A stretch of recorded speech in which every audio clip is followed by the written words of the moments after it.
بسم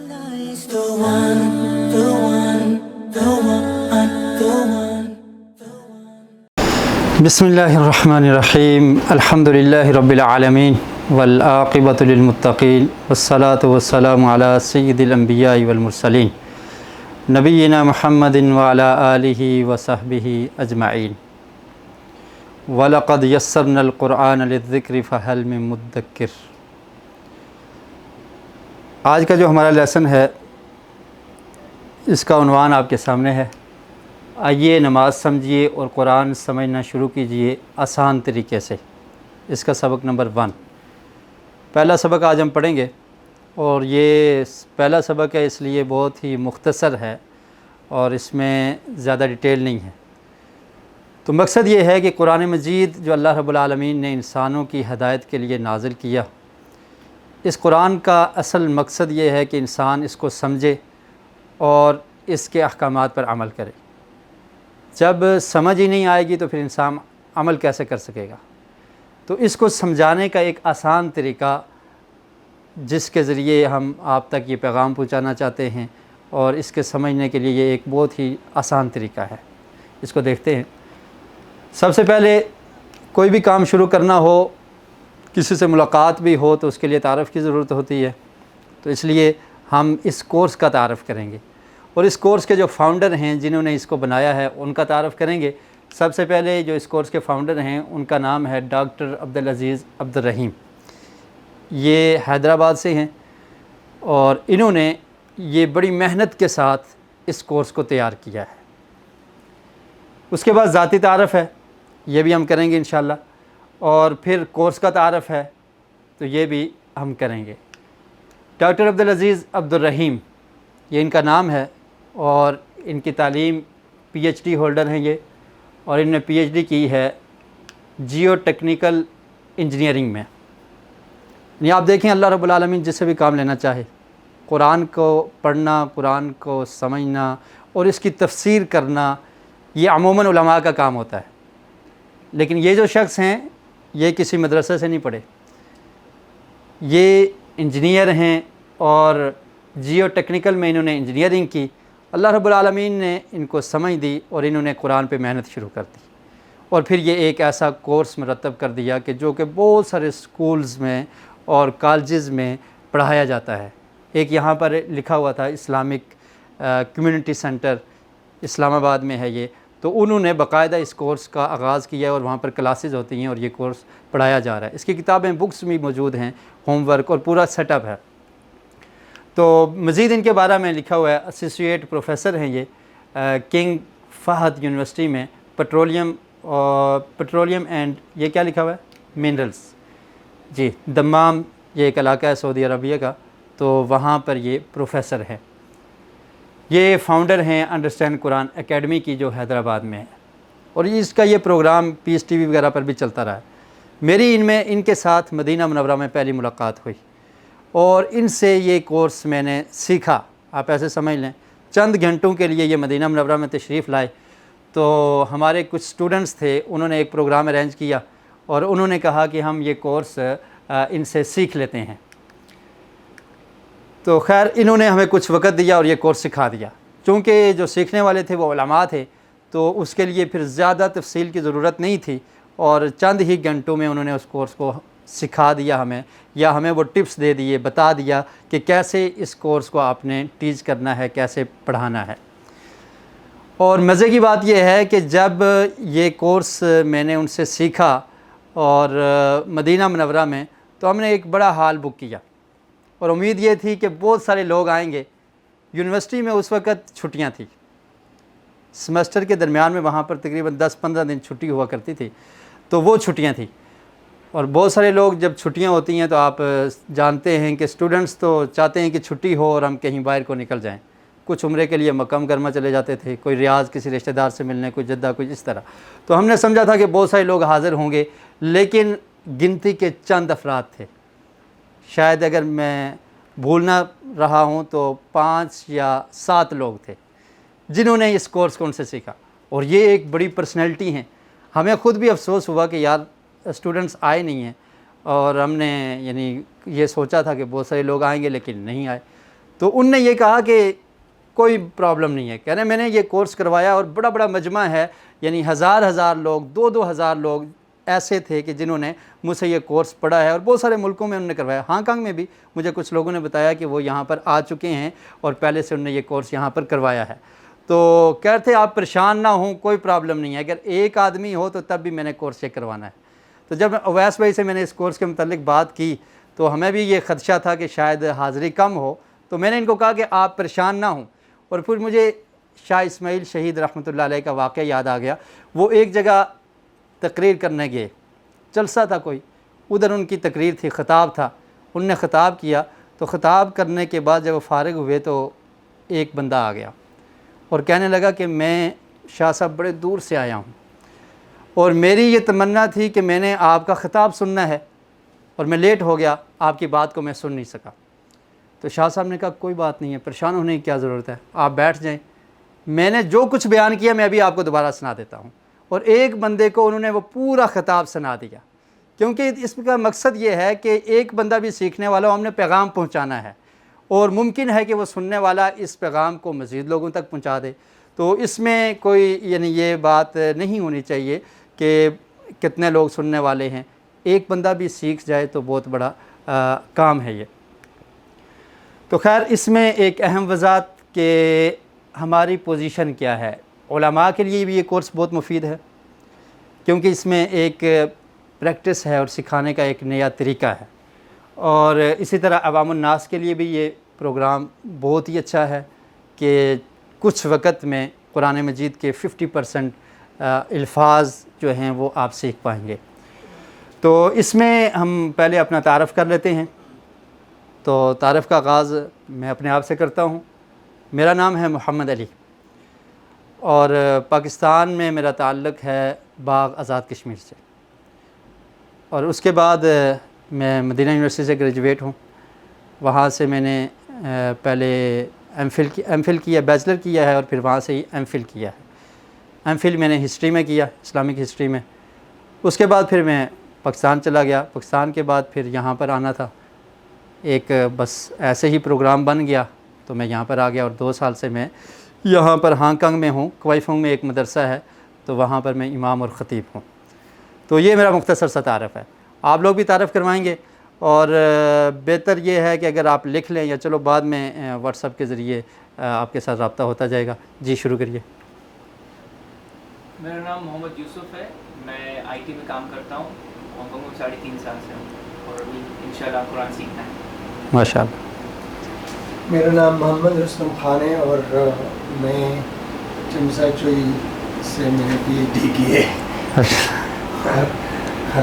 الحمدللہ مطلب قرآن سیکھنے کا شوق ہے ماشاء اللہ، تو اسی لیے میں حاضر ہوں. ماشاء اللہ، محمد ایوب، میں مینیجر ہوں نیشنل بینک میں. ماشاء اللہ. میری پوسٹنگ ہوئی ہے پچھلے 5 سال سے. میں ماشاء اللہ، ماشاء اللہ.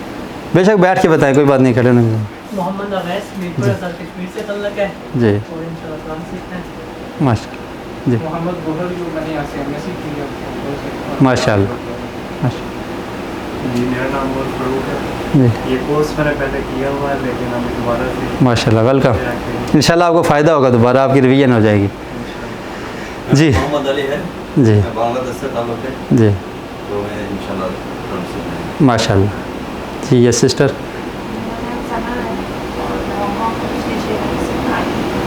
جی ماشاء اللہ. تو یہ تعارف ہے تاکہ اس سے پتہ لگ جائے کہ ہم لوگ ہمارا لیول کیا ہے اور اس انداز سے پھر بات کرنا آسان ہوتی ہے. تو یہ کورس جو ہے علماء کے لیے بھی مفید ہے اور تمام لوگوں کے لیے بھی یہ مفید ہے. یہ ان کے ٹیچرز ہیں، اس کو ہم اسکپ کرتے ہیں. جی اب کورس کا تعارف. یہ جو کورس ہم نے کرنا ہے اس کا تعارف کیا ہے، اس میں ہم آپ کو کیا پڑھانا چاہتے ہیں. سب سے پہلے قرآن مجید سمجھنے کا آسان اور تیز ترین طریقہ ہے. دوسرے نمبر پہ لکھا ہے کہ جس میں اشاروں کی مدد سے قرآن کے 50% الفاظ صرف 20 گھنٹوں میں سیکھے جا سکتے ہیں. اور تیسری بات اس میں یہ ہے کہ اس کورس کے کل 19 اسباق ہیں جو 10 کلاسوں میں پڑھائے جائیں گے. تو یہ پہلا سبق ہے، اس کے بعد باقی 18 رہ جائیں گے. جی قرآن مجید ایک معجزہ ہے، انسان کی تبدیلی. قرآن مجید پڑھنے سے انسان تبدیل ہو جاتا ہے. لیکن تبدیل وہی ہوگا جو اس کو سمجھے گا۔ قرآن مجید میں اللہ رب العالمین نے ارشاد فرمایا لقد من اللہ علی المؤمنین اذ بعث فیہم رسولا منہم یتلو علیہم آیاتہ ویزکیہم ویعلمہم الکتاب والحکمہ وإن كانوا من قبل لفی ضلال مبین۔ فرمایا کہ ہم نے تم لوگوں پر احسان کیا ہے۔ اللہ رب العالمین کیا فرماتے ہیں؟ احسان کیا۔ کیا احسان کیا؟ لقد من اللہ علی المؤمنین، مومنین پر احسان کیا، اذ بعث فیہم رسولا، کہ میں نے ان میں ایک رسول بھیجا ہے، اور وہ رسول کیا کرے گا؟ یتلو علیہم آیاتہ ویزکیہم، وہ ان پر قرآن مجید کی آیات کو تلاوت کرے گا۔ یتلو علیہم آیاتہ، تلاوت کرے گا آیات کو، ویزکیہم، اور ان کو پاک کرے گا، ان کا تزکیہ کرے گا، ویعلمہم الکتاب والحکمہ، اور ان کو کتاب سکھائے گا قرآن مجید، اور حکمت اور دانائی کی باتیں سکھائے گا۔ وَإِن كَانُوا مِن قَبْلُ لَفِي ضَلَالٍ مُبِينٍ، اور اگرچہ اس سے پہلے تم لوگ واضح گمراہی میں تھے۔ تو ثابت کیا ہوا کہ جن لوگوں نے قرآن مجید کو پڑھا سمجھا وہ لوگ تبدیل ہو گئے۔ اور عرب کا معاشرہ آپ جانتے ہیں اس میں کتنی برائیاں تھیں، ظلم وہاں پر تھا، اور بے انصافی وہاں پر تھی، بچیوں کو زندہ درگور کر دیا جاتا تھا، ہر جگہ پر بتوں کی عبادت کی جاتی تھی، بیت اللہ میں بت کھڑے کیے ہوئے تھے، کوئی کسی کے نیچے جھک جاتا ہے، کوئی کسی کے سامنے جھک جاتا ہے، اس طرح کا ماحول تھا، اور آپس میں قبائلی جنگیں، اور اس طرح سے لوگ ظلم و زیادتی کا شکار تھے۔ تو جب قرآن مجید آیا، انہوں نے قرآن کو پڑھا تو ان کی زندگیاں کیا ہو گئی؟ تبدیل ہو گئی۔ وہی لوگ جو دشمن تھے وہ آپس میں بھائی بھائی بن جاتے ہیں، وہی لوگ جو قتل و غارت کیا کرتے تھے انہوں نے اس چیز کو چھوڑ دیا، وہی لوگ جو شرابی تھے، جو نشے کے عادی تھے، انہوں نے اس چیز کو ترک کر دیا، تو ان کی زندگیاں تبدیل ہو گئی۔ تبدیل کرنے والی چیز کیا ہے؟ قرآن مجید۔ قرآن مجید نے ان کو تبدیل کر دیا۔ تو یہ قرآن مجید یہ ایک معجزہ ہے کہ یہ انسان کی تبدیلی کا سفر ہے۔ یہ کتاب انسان کو چینج کر دیتی ہے، تبدیل کر دیتی ہے، اصل میں انسان کو اس کا مقصد بتا دیتی ہے کہ تیرا دنیا میں رہنے کا مقصد کیا ہے، اور جو انسان یہ بات سمجھ گیا تو وہ چینج ہو جائے گا۔ دوسری بات، 125 ایسے الفاظ ہیں جو پیٹرنز ہیں جو تکرار کے ساتھ قرآن مجید میں کتنی مرتبہ آئے ہیں؟ جی آپ بھی بولیں گے میرے ساتھ، کتنی مرتبہ آئے ہیں؟ 40,000 مرتبہ آئے ہیں۔ یہ الفاظ کتنے ہیں؟ 125 1 to 5 موٹر سائیکل ہے نا، کبھی آپ نے دیکھا ہے 1 to 5 پاکستان میں ہوتا ہے، خیر تو 1 to 5 سے آپ نے یاد رکھنا ہے۔ 1 to 5 125 الفاظ اونلی، 125 الفاظ ہیں جو پیٹرنز ہیں جو تکرار کے ساتھ قرآن مجید میں کتنی بار آئے ہیں؟ 40,000 بار آئے ہیں۔ اور قرآن مجید میں الفاظ کی کل تعداد کتنی ہے؟ 78,000 الفاظ ہیں۔ ٹوٹل الفاظ کتنے ہیں؟ 78,000 الفاظ ہیں۔ یعنی 125 ایسے الفاظ جو قرآن کریم کے 50% الفاظ پر مشتمل ہیں۔ 125 الفاظ قرآن کریم میں کتنی مرتبہ آئے؟ 40,000 مرتبہ آئے ہیں، اور ٹوٹل الفاظ کتنے ہیں؟ 78,000۔ تو 78 کا ہاف کتنا ہوگا؟ یہ جی 39 ہوگا، ہم نے 40 کر دیا، تو 40,000 الفاظ، ٹھیک ہے۔ تو یہ الفاظ پیٹرنز ہیں، یعنی یہ اصل میں پیٹرن، یہ الفاظ ہیں جس انسان کو یہ 1 to 5 الفاظ یاد ہو گئے تو وہ سمجھ لے کہ اس نے قرآن مجید کے 40,000 مرتبہ آنے والے الفاظ کو یاد کر لیا ہے، اور صرف ہم نے آپ کو یہی الفاظ سکھانے ہیں 125۔ جی اب دیکھتے ہیں کورس کا تعارف، اس میں کیا ہے؟ سب سے پہلے ورڈز آپ کو بتا دیے کہ کتنے ہیں؟ 125 125 یہ ورڈز ہوں گے، اور اس میں ہم سیکھیں گے کیا؟ نصاب کیا ہوگا؟ پہلی چیز کیا ہے؟ نماز، جو آپ 5 ٹائم پڑھتے ہیں، نماز۔ اور دوسری چیز کیا ہے؟ جو کچھ نماز میں پڑھا جاتا ہے تکبیر تحریمہ سے سلام تک، وہ ہم نے سیکھنا ہے۔ قرآن مجید کی آخر میں سے 6 صورتیں سیکھنی ہیں۔ کون کون سی ہیں وہ؟ سورۃ العصر، سورۃ الکافرون، سورۃ النصر، سورۃ الاخلاص، سورۃ الفلق اور سورۃ الناس۔ عموماً یہ لوگوں کو یہ صورتیں آتی ہیں، اس لیے کہا کہ یہ کورس بڑا آسان ہے کہ یہ صورتیں آپ کو آتی ہیں، ان کے بارے میں ہی آپ کو بتانا ہے۔ نماز آپ کو آتی ہے، اسی میں سے آپ کو عربک گرامر اور عربک ورڈ سکھانے ہیں جو قرآن مجید میں 40,000 مرتبہ آئے ہیں، اور وہ ٹوٹل الفاظ کتنے ہیں؟ 125۔ اس چیز کو آپ نے یاد رکھنا ہے۔ جی اور کیا سیکھنا ہے ہم نے؟ کچھ دعائیں سیکھنی ہیں۔ سب سے پہلی دعا کون سی سیکھنی ہے؟ جی دعا کون سی سیکھنی ہے؟ یہ لکھی ہوئی ہے نا یہاں پر، قرآن سیکھنے کی دعا۔ دعا کیا ہے؟ رب زدنی علما۔ قرآن مجید میں یہ اس کا سورہ طٰہٰ اس کی آیت نمبر ہے 114۔ اللہ رب العالمین نے ارشاد فرمایا فَتَعَالَى اللَّهُ الْمَلِكُ الْحَقُّ وَلَا تَعْجَلْ بِالْقُرْآنِ مِنْ قَبْلِ أَنْ يُقْضَى إِلَيْكَ وَحْيُهُ وَقُلْ رَبِّ زِدْنِي عِلْمًا۔ فَتَعَالَى اللَّهُ الْمَلِكُ الْحَقُّ، اللہ رب العالمین حقیقی بادشاہ ہے۔ تعالیٰ کا مطلب بلند، جیسے ہم کہتے ہیں نا سبحانک اللہم وبحمدک وتبارک اسمک وتعالی، یہ وہی لفظ ہے۔ قرآن میں کیا ہے؟ فتعالی اللہ، اللہ تعالیٰ بلند ہے، الملک الحق، وہ بادشاہ ہے حقیقی۔ دنیا میں اور بھی بادشاہ ہیں لیکن وہ حقیقی نہیں ہیں، ان کی بادشاہت ختم ہونے والی ہے، یہ باقی نہیں رہنے والی۔ اور پھر ان کی بادشاہت اگر دنیا میں ہے، آخرت میں ان کی کچھ نہیں چلے گی، کوئی پوچھے گا نہیں ان کو۔ لیکن اللہ رب العالمین جو دنیا کا بھی بادشاہ ہے، قیامت کے دن بھی بادشاہ ہوگا، اور قیامت کے دن اللہ تعالیٰ فرمائیں گے این الجبارون، کہاں ہیں وہ ظلم و زیادتی کرنے والے جبار جو اپنے آپ کو بادشاہ سمجھتے تھے، کہاں ہیں؟ اللہ تعالیٰ پوچھیں گے اس دن۔ تو حقیقی بادشاہ وہی ایک اللہ ہے۔ اور پھر فرمایا وَلَا تَعْجَلْ بِالْقُرْآنِ مِنْ قَبْلِ أَنْ يُقْضَى إِلَيْكَ وَحْيُهُ، اللہ کے رسول کو فرمایا کہ اللہ کے رسول آپ جلدی نہ کریں۔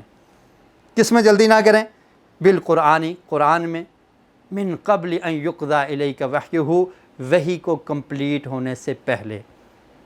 نبی کریم صلی اللہ علیہ وسلم جب جبریل امین علیہ السلام وحی لے کر آتے تو فوری اس کو ریپیٹ کرنے کی کوشش کرتے تاکہ میں بھول نہ جاؤں، فوری اس کو پڑھتے۔ تو اللہ نے کیا فرمایا کہ آپ اس کو فوری نہ پڑھیں، جلدی نہ پڑھیں۔ سورہ قیامہ میں بھی یہی فرمایا کہ اس قرآن کو جمع کرنا، آپ کو یاد کروانا، یہ ہمارا ہے، ہماری ذمہ داری ہے، آپ اس میں جلدی نہ کریں۔ اور یہاں پر بھی فرمایا کہ آپ جلدی نہ کریں، اور پھر ایک دعا بھی سکھا دی۔ دعا کس نے سکھائی؟ اللہ رب العالمین نے۔ وَقُلْ رَبِّ زِدْنِي عِلْمًا، اللہ کے رسول آپ قرآن کو پڑھنے میں جلدی نہ کریں، بلکہ اللہ سے یہ دعا کریں کہ اے میرے رب زدنی، تو زیادہ کر دے مجھے علم میں، تو مجھے علم سکھا دے۔ ایک چیز سے منع کیا اور دوسری چیز سکھا دی۔ منع کس سے کیا؟ کہ آپ نے جلدی ساتھ ساتھ نہیں پڑھنا، لیکن یہ مطلب نہیں ہے کہ پڑھنا ہی نہیں ہے، مطلب یہ ہے کہ فرشتہ جب وحی لے کر آ رہا ہے ساتھ ساتھ پڑھنا نہیں ہے، لیکن اللہ سے یہ دعا کرنی ہے اللہ تعالیٰ آپ کے علم میں اضافہ کر دے، آپ کو قرآن کا اور علم دے دے۔ تو یہ قرآن مجید سیکھنے کی دعا ہے، رب زدنی علما، یا پڑھ لیجئے ایک دفعہ علم۔ جی، رب کا مطلب آپ سمجھتے ہیں، زدنی زیادہ کر دے مجھے علما، علم میں، کہ اللہ تعالیٰ مجھے زیادہ علم عنایت کر دے۔ اور علم ہر وہ علم ہے جو مفید ہو اس کو علم کہا جائے گا۔ قرآن کا علم، احادیث کا علم، یہ سیکھنا ضروری ہے، اور اتنے مسائل سیکھنا جو عام زندگی میں انسان کے کام آتے ہیں، یہ ہر بندے پر فرض ہیں۔ اور پھر جو بھی فائدہ مند چیز ہو اس کا علم حاصل آپ کر سکتے ہیں، سائنس، ٹیکنالوجی، انجینئرنگ اور یہ دیگر جو علوم ہیں، ان علوم کو بھی حاصل کیا جا سکتا ہے۔ نبی کریم صلی اللہ علیہ وسلم ایک اور دعا کیا کرتے تھے اللہ تعالیٰ سے، اللہم انفعنی بما علمتنی وعلمنی ما ینفعنی۔ اللہم انفعنی، اللہ تعالیٰ تو مجھے فائدہ دے جو تو نے مجھے سکھایا ہے، جو تو نے مجھے علم دیا ہے اس سے تو مجھے فائدہ دے، اور مجھے ایسا علم سکھا دے جو مجھے فائدہ دینے والا ہو، وہ فائدہ دنیا میں بھی اور آخرت میں بھی۔ اس کا یہ مطلب نہیں ہے کہ صرف آپ نے قرآن اور حدیث کے علم کو پڑھنا ہے اور باقی جو دنیاوی علوم ہیں ان کو ترک کر دینا ہے۔ اسلام ہمیں اس چیز کا درس نہیں دیتا، جو بھی فائدہ مند علم ہے اس کو آپ نے سیکھنا ہے۔ اور یہی وجہ ہے کہ مسلمانوں نے جب ان علوم کو سیکھنا چھوڑ دیا تو کافر ہم پر غالب آ گئے، وہ ہم سے آگے نکل چکے ہیں۔ ان نے بڑی بڑی چیزیں بنا دی، جہاز بنا دیا، ہیلی کاپٹر بنا دیا، ہتھیار، اسلحہ بنا دیا، کمپیوٹر، موبائل بنا دیا، ہم ان کے غلام بن گئے اور وہ ترقی کر گئے۔ تو یہ فائدہ مند چیزیں ہیں، ان کا سیکھنا ضروری ہے۔ اور پھر اللہ رب العالمین نے قرآن مجید میں ارشاد فرمایا، حضرت انس بن مالک بیان کرتے ہیں کہ اللہ کے رسول کثرت سے یہ دعا کیا کرتے تھے۔ وہ دعا کیا ہے؟ آپ بھی نماز میں پڑھتے ہیں، ربنا آتنا فی الدنیا حسنہ وفی الآخرۃ حسنہ وقنا عذاب النار۔ اے ہمارے رب، آتنا فی الدنیا حسنہ، مجھے اچھی دنیا عطا کر دے، وفی الآخرۃ حسنہ، اور آخرت بھی اچھی عطا کر دے، اور جہنم کے عذاب سے بچا دے۔ تو دنیا بھی اچھی مومن کو چاہیے اور آخرت بھی اچھی چاہیے۔ اسلام اس چیز کا درس نہیں دیتا کہ دنیا سے قطع تعلق ہو جائیں اور صرف آخرت کے طالب ہو جائے، لیکن ایسے علم کو سیکھتے وقت ہم نے اپنی آخرت پہ بھی نظر رکھنی ہے۔ یہ نہیں ہے کہ دنیا کی دوڑ میں لگ گئے اور آخرت کو بھول گئے، اس چیز کی تردید ہے، اس چیز کی اجازت نہیں ہے کہ آپ دنیا میں ہی پڑھ گئے آخرت کو بھول گئے۔ اور اگر آپ دنیا کو اس مقصد کے لیے سیکھ رہے ہیں کہ اسلام کا غلبہ ہو، اسلام کی نشر و اشاعت ہو، یا دین کو غالب کرنے کے لیے ہمیں ان چیزوں سے فائدہ ہوگا، ہم نئی چیزیں ایجاد کریں گے تو اس سے اسلام کو، مسلمانوں کو فائدہ ہوگا، تو یہ بہترین علم ہے۔ اور اس کا حکم اللہ نے قرآن میں بھی دیا، وَأَعِدُّوا لَهُم مَّا اسْتَطَعْتُم مِّن قُوَّةٍ، کہ تم کافروں کے لیے تیاری کرو۔ یہ تیاری ہے ٹیکنالوجی کا سیکھنا، یہ تیاری ہے علم کا سیکھنا، زبانوں کا سیکھنا، مختلف زبانوں کا سیکھنا، یہ تیاری ہے۔ تو اس کی اگر نیت آپ کی اچھی ہوگی تو یہ ثواب کا کام بن جائے گا، اور یہ علم نافع ہو جائے گا۔ اور اللہ کے رسول صلی اللہ علیہ وسلم یہ بھی دعا کیا کرتے تھے کہ اللہ تعالیٰ مجھے علم نافع عطا کر دے، اللہم انی اسألک علما نافعا، کہ اللہ تعالیٰ نفع دینے والا علم عطا کر دے، جس سے دنیا میں بھی نفع ہو اور آخرت میں بھی نفع ہو۔ تو خیر بات آگے نکل گئی۔ تو قرآن سیکھنے کی دعا، اس کے بعد کیا ہے؟ وضو سے پہلے کی دعا جو ہم پڑھتے ہیں، بسم اللہ، یہ سیکھیں گے۔ وضو کے بعد کی دعا، اللہم اجعلنی من التوابین واجعلنی من المتطہرین، اور نماز کے بعد کی دعا، اللہم اعنی علی ذکرک و شکرک و حسن عبادتک۔ تو یہ ہمارا نصاب ہے، ٹوٹل یہ چیزیں۔ جی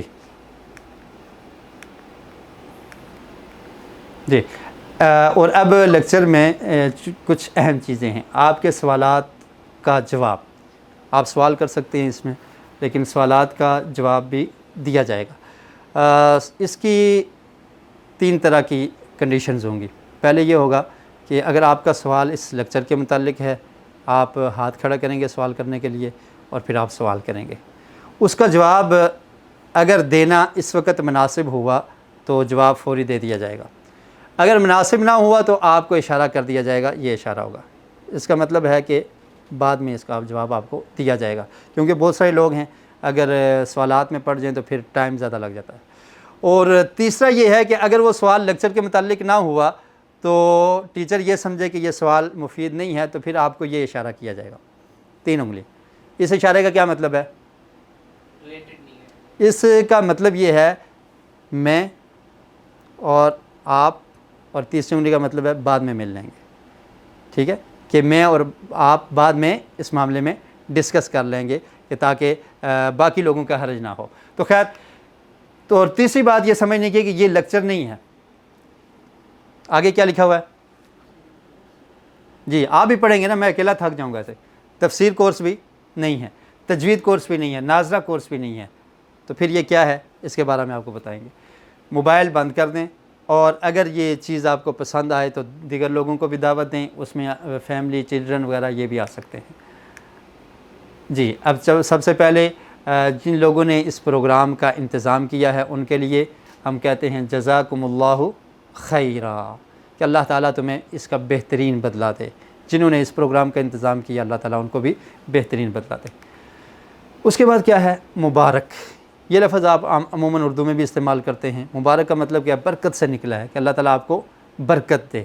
اس کتاب کے بارے میں بھی اللہ تعالیٰ نے قرآن مجید میں فرمایا، کتاب انزلناہ الیک مبارک لیدبروا آیاتہ ولیتذکر اولو الالباب، کہ یہ ایسی کتاب ہے جس کو ہم نے آپ پر نازل کیا، مبارکن، یہ برکت والی ہے، لیدبروا آیاتہ، کہ تاکہ وہ لوگ تدبر کریں اس کی آیات پر، اس کی نشانیوں پر۔ اور اگر آپ قرآن مجید پہ غور کریں تو اس طرح کی بہت ساری آیات ہیں جن میں اللہ تعالیٰ نے فرمایا آسمان پہ غور و فکر کرو، جن میں فرمایا افلا ینظرون الی الابل کیف خلقت، اونٹ کی طرف دیکھو کیسے اس کو بنایا، آسمان کو دیکھو بغیر ستون کے بنا دیا، زمین کو دیکھو، زمین کے اندر جو خزانے ہیں وہ چھپے ہوئے ہیں ان کو دیکھو، تدبر، غور و فکر کرو۔ اور یہی غور و فکر، تدبر کر کے تو انسان کچھ ایجادات کرتا ہے، اور ان چیزوں کو دیکھ کے سمجھ کے تو اس سے نئی سے نئی چیز بنانے کی کوشش کرتا ہے۔ تو خیر مبارک ہو ان لوگوں کو جو سیکھنے والے ہیں، کیونکہ آپ ایک بہترین مقصد کے لیے آئے اور ایک بہترین کتاب کو، مبارک کتاب کو سیکھنے کے لیے آئے، تو یہ اس میں مبارک۔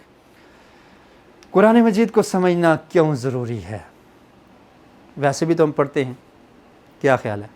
حفاظ بھی موجود ہیں، قرآن مجید پڑھنے والے لوگ بھی موجود ہیں، پڑھا بھی جاتا ہے، سمجھنا کیوں ضروری ہے؟ ایک مثال، دن کے 6 لیکچر، مثلا اگر آپ دن کے 6 لیکچر اٹینڈ کرتے ہیں، آپ کو ان میں سے کسی ایک لیکچر کی سمجھ نہیں آتی یا ٹوٹل کی سمجھ نہیں آتی، تو کیا خیال ہے آپ کے بیٹھنے کا فائدہ ہوگا اس لیکچر میں؟ کوئی فائدہ نہیں ہوگا۔ مثال کے طور پر ایک انسان ہے، اس کو فرانس زبان نہیں آتی، اس کو کوئی بک دے دیتا ہے کہ یہ فرانس زبان میں آپ پڑھیں، وہ پڑھتا رہے گا، اس کو کوئی فائدہ ہوگا؟ اس کو پتہ ہی نہیں اس میں کیا لکھا ہوا۔ قرآن مجید ایک ایسی کتاب ہے، اس میں اس چیز سے انکار نہیں ہے کہ آپ کو اس کے پڑھنے پر ثواب نہیں ملے گا، ثواب لازمی ملے گا۔ نبی کریم صلی اللہ علیہ وسلم نے کیا ارشاد فرمایا کہ جو شخص ایک حرف پڑھتا ہے اس کو 10 نیکیاں ملتی ہیں، اور پھر فرمایا الف لام میم، اس کو ایک نہ سمجھو بلکہ 3 سمجھو، جو یہ پڑھے گا اس کو 30 نیکیاں ملیں گی، ثواب لازمی ملے گا۔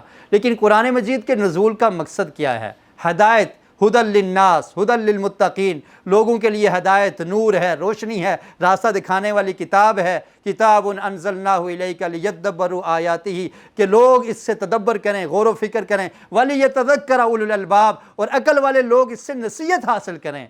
تو جب ہم پڑھتے رہیں گے، سمجھیں گے نہیں تو نصیحت کیسے حاصل کر سکیں گے؟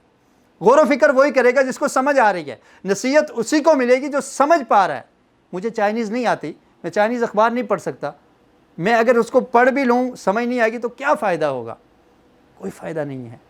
تو جو اس کا بیسک جو مقصد ہے وہ اس لیے ہے کہ تاکہ ہمیں سمجھ آئے کہ ہمارا رب ہمیں کیا کہہ رہا ہے۔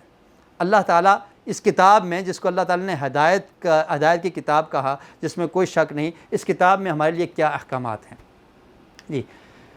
اور پھر دوسری چیز کیا ہے؟ Our journey from Muslims by chance to Muslim by choice.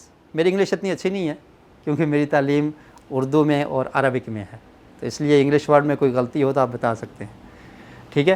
تو from Muslims by chance to Muslims by choice, know your enemy. ہم لوگ مسلمان ہیں الحمدللہ، اس پر ہمیں اللہ کا شکر ادا کرنا چاہیے، لیکن کیا خیال ہے ہم بائی چانس ہیں یا بائی چوائس ہیں؟ جی ہم بائی چانس ہیں۔ ہمارے باپ دادا مسلمان تھے، ان کی اولاد میں سے پوری نسل مسلمان ہے، ہم مسلمانوں کے گھر پیدا ہوئے، مسلمان ہو گئے، اور اگر کسی اور گھر پیدا ہوتے اللہ نہ کرے تو شاید ہم کسی اور مذہب میں ہوتے۔ نبی کریم صلی اللہ علیہ وسلم نے ارشاد فرمایا کہ جو بھی بچہ پیدا ہوتا ہے وہ فطرت اسلام پر پیدا ہوتا ہے، لیکن اس کے والدین کیا کرتے ہیں؟ فَأَبَوَاهُ يُهَوِّدَانِهِ أَوْ يُنَصِّرَانِهِ، اس کے والدین یا تو اس کو یہودی بنا دیتے ہیں، عیسائی بنا دیتے ہیں، کوئی بت مت بنا دیتا ہے، کوئی لادین بنا دیتا ہے۔ وجہ کیا ہے؟ کہ والدین نے جیسی تربیت کی ایسا ہی وہ بچہ ہو گیا۔ اسی طرح ہم مسلمز بائی چانس ہیں کہ ہم مسلمانوں کے گھر پیدا ہو گئے اس لیے ہم مسلمان ہیں، بس، باقی اللہ ہی بہتر کرے ہمارے حالات کو۔ تو ہم نے کیا کرنا ہے؟ قرآن مجید سیکھنے اور سمجھنے کے ذریعے کہ ہم نے مسلمز بائی چوائس بننا ہے کہ یہ اسلام ہمارا پسندیدہ دین بن جائے۔ وَرَضِيتُ لَكُمُ الْإِسْلَامَ دِينًا، اللہ نے قرآن میں کیا فرمایا؟ الْيَوْمَ أَكْمَلْتُ لَكُمْ دِينَكُمْ، آج کے دن میں نے تمہارے دین کو کمپلیٹ کر دیا۔ وَأَتْمَمْتُ عَلَيْكُمْ نِعْمَتِي، اور یہ نعمت ہے جس کو میں نے تمام کر دیا ہے۔ وَرَضِيتُ لَكُمُ الْإِسْلَامَ دِينًا، اور اس دین کو میں نے چوز کیا ہے، میری چوائس ہے، اس دین کو میں نے پسند کیا ہے۔ تو اس دین کو ہم پسند کرنے والے بن جائیں، ہمیں فخر ہو کہ ہم مسلمان ہیں، ہمیں اس بات پہ پراؤڈ ہم کرنے والے ہوں، فخر کرنے والے ہوں کہ آئی ایم مسلم، میں مسلمان ہوں، یہ ہماری چوائس ہو جائے۔ تو یہ کتاب جب آپ سمجھیں گے تو آپ کا سفر یہ ہے کہ ابھی ہم بائی چانس ہیں اور ہم نے بائی چوائس بننا ہے کہ اسلام کو ہم پسند کرنے والے بن جائیں۔ اور پھر اس میں رکاوٹیں آئیں گی، 2 طرح کی رکاوٹیں ہیں، دشمن بھی آئیں گے، آپ کے اس سفر میں دشمن آئیں گے۔ راستہ میں جب بندہ سفر کرتا ہے، ابھی تو جدید دور ہے، تو راہزن ہوا کرتے تھے، لوٹ لیا کرتے تھے اور انسان کو خطرہ ہوتا تھا۔ خیر پرانے دور میں اگر کوئی حج کے لیے جائے تو یہ خطرہ ہوتا تھا پتہ نہیں واپس بھی آ سکے گا یا نہیں آ سکے گا، تو یہ حالات تھے۔ تو وہ دشمن کیا کرتے تھے؟ دشمن سے مقابلہ کرنا ہے۔ مقابلہ کرنے کے لیے سب سے پہلی چیز کیا ہے؟ نو یور اینیمی، آپ نے اپنے دشمن کو پہچاننا ہے کہ ہمارا دشمن کون ہے۔ ایک ایسا دشمن ہے جس کا ذکر اللہ رب العالمین نے قرآن مجید میں کیا ہے، جی وہ کون سا ہے؟